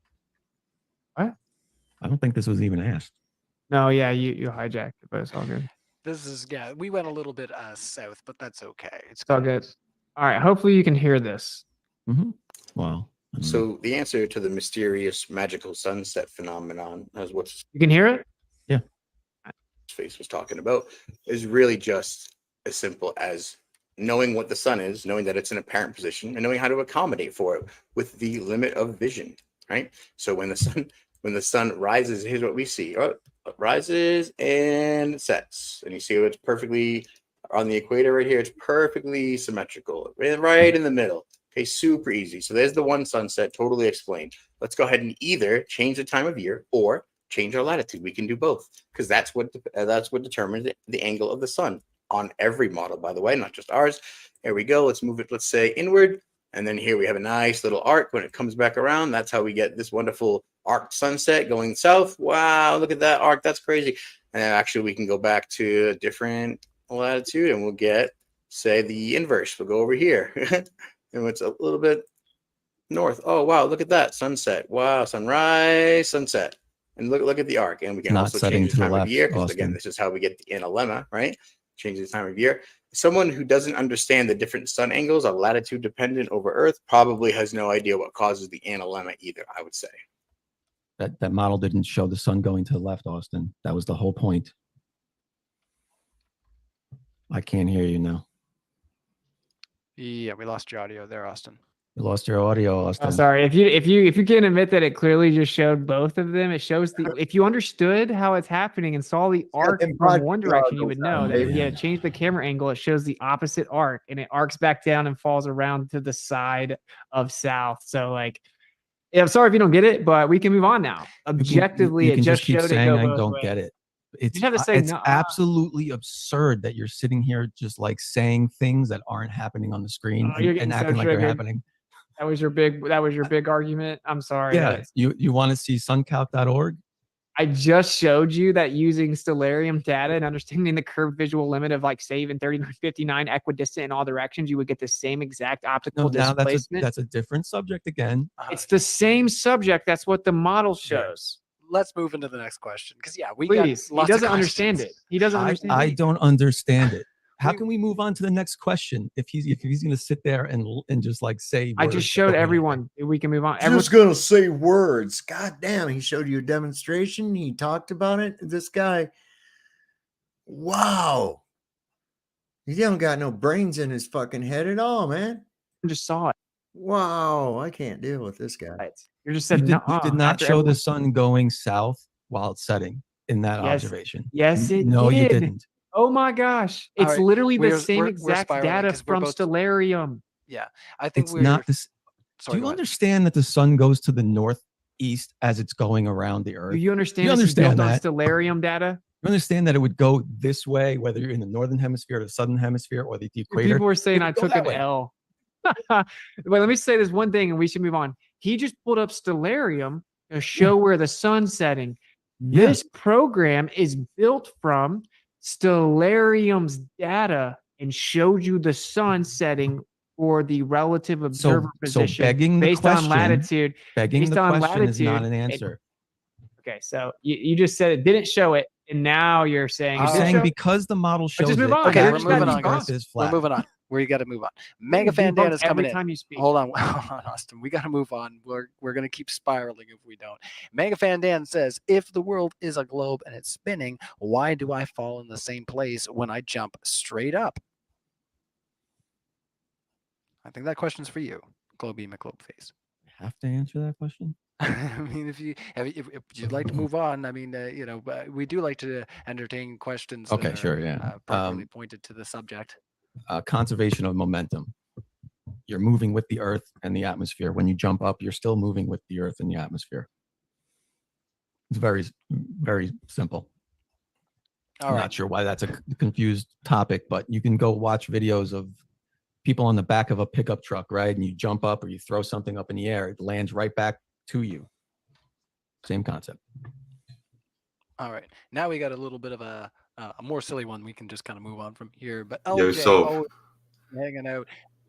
Tarzan would think Earth is What's just. we should all go and stand on top of a pickup truck and start jumping around and see what happens. Yeah. We'll probably all end up on the road, and this guy won't understand why. Here'd be a real good way to check it out too. Yeah. Right. Would be, well, I mean, if you've got a high enough height, you will see a difference if it's moving.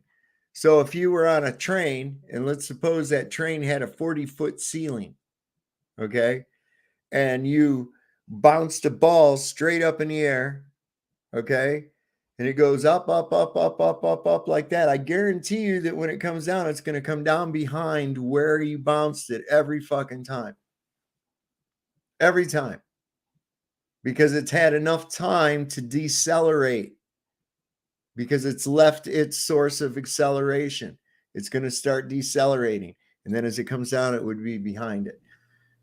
Yeah, and then if you imagine that same scenario, but with a moving surface underneath you, that rubber bouncy ball will do something completely different and end up somewhere over there. Yeah, that's what I'm saying. If you've got it back, and so by having it like inside of a boxcar, of course, this is kind of unrealistic, but you can see what would happen because given enough distance, enough time away from the source of acceleration, it's going to drop behind its source of acceleration because it's going to slow down while everything, even the air, is still moving that speed, apparently. But that ball still, it's going to start decelerating. And then by the time it comes back down, it'll be behind it. Absolutely. And that could be measured as well. And then you could work out what would be the theoretical effect if the Earth was moving. And it obviously would be something totally insane. Like you say, you jump up and you'd land like half a meter behind you. Well, what was it? Baumgartner, he landed where did he I think he landed like 80 miles the wrong direction, man. Yeah. So that's pretty crazy. Oh, the wind. Yeah, it was the wind got him. But I thought the air was going with the earth. Come on. What? So how fast is a eastern wind, right? In reality. A spinning ball. Thanks for your thoughts, LJ. Yeah, Tarzan swinging through the trees. He's not thinking too much about the old Globy poo. Kango. All right, so I'm going to cut it right here for tonight at looks like about the halfway mark. And with Kango 44's question for tomorrow night. So yeah, I think 3 hours is good for tonight. Thoughts on it so far, Hanson? Any thoughts on it so far? You're muted, brother. Oh yeah, just the usual. It sort of descends into kind of proofs and information provided by the flat Earth side until it kind of reaches a point where nothing else can be said and the subject has to be moved on because all we can say at that point is like straight denial. Yeah. There's the amount of evidence and information can be pulled up and can be reeled out like endlessly for proof. And, so, this Globy had very, very little to add to the conversation, really. No, I don't believe. I think he was greatly outmatched. Yeah, Globe too. Yeah. was greatly outmatched. From what I've seen, I don't think it would take a whole lot to outmatch him. You know, I think he's. I've never seen him around anywhere before until just recently. Did you? Oh no, I remember him being around like maybe half a year ago. He was doing Okay. debates quite a lot. But I get the vibe off him that he's a bit like the good cop, bad cop. He's like very kind of gentle with it, but then he's using like just tactics to draw like time out and stuff. You know. Yeah, yeah. It's a very, you know, like you say, he's more like practice for someone who's learning about debating rather than someone like that knows their stuff.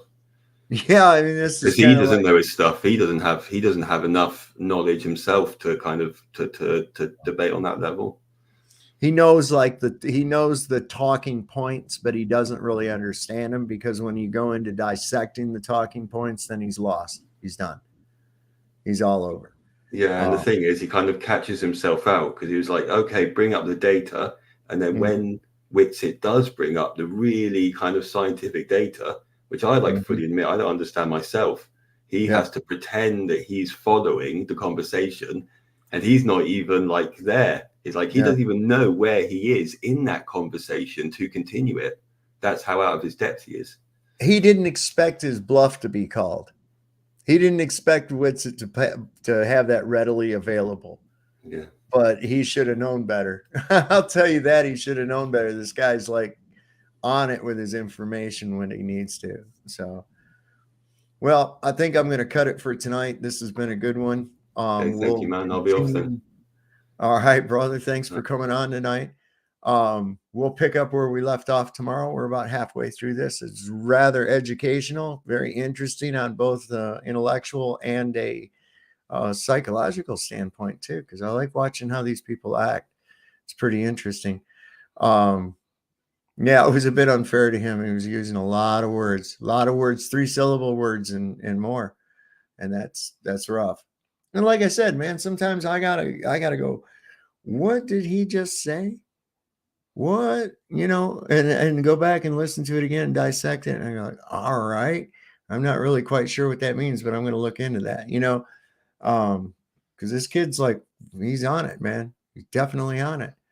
So we'll continue this on tomorrow night. And if there's anybody who wants to come on and talk about the shape of gas, the shape of air, that'd be a good thing too, because that's one that you can play with there. Think about that. And until tomorrow, just remember the Lord loves the working man. Don't trust whiting. See your doctor and get rid of him. He'll probably kill you. We'll catch you tomorrow evening. Good night.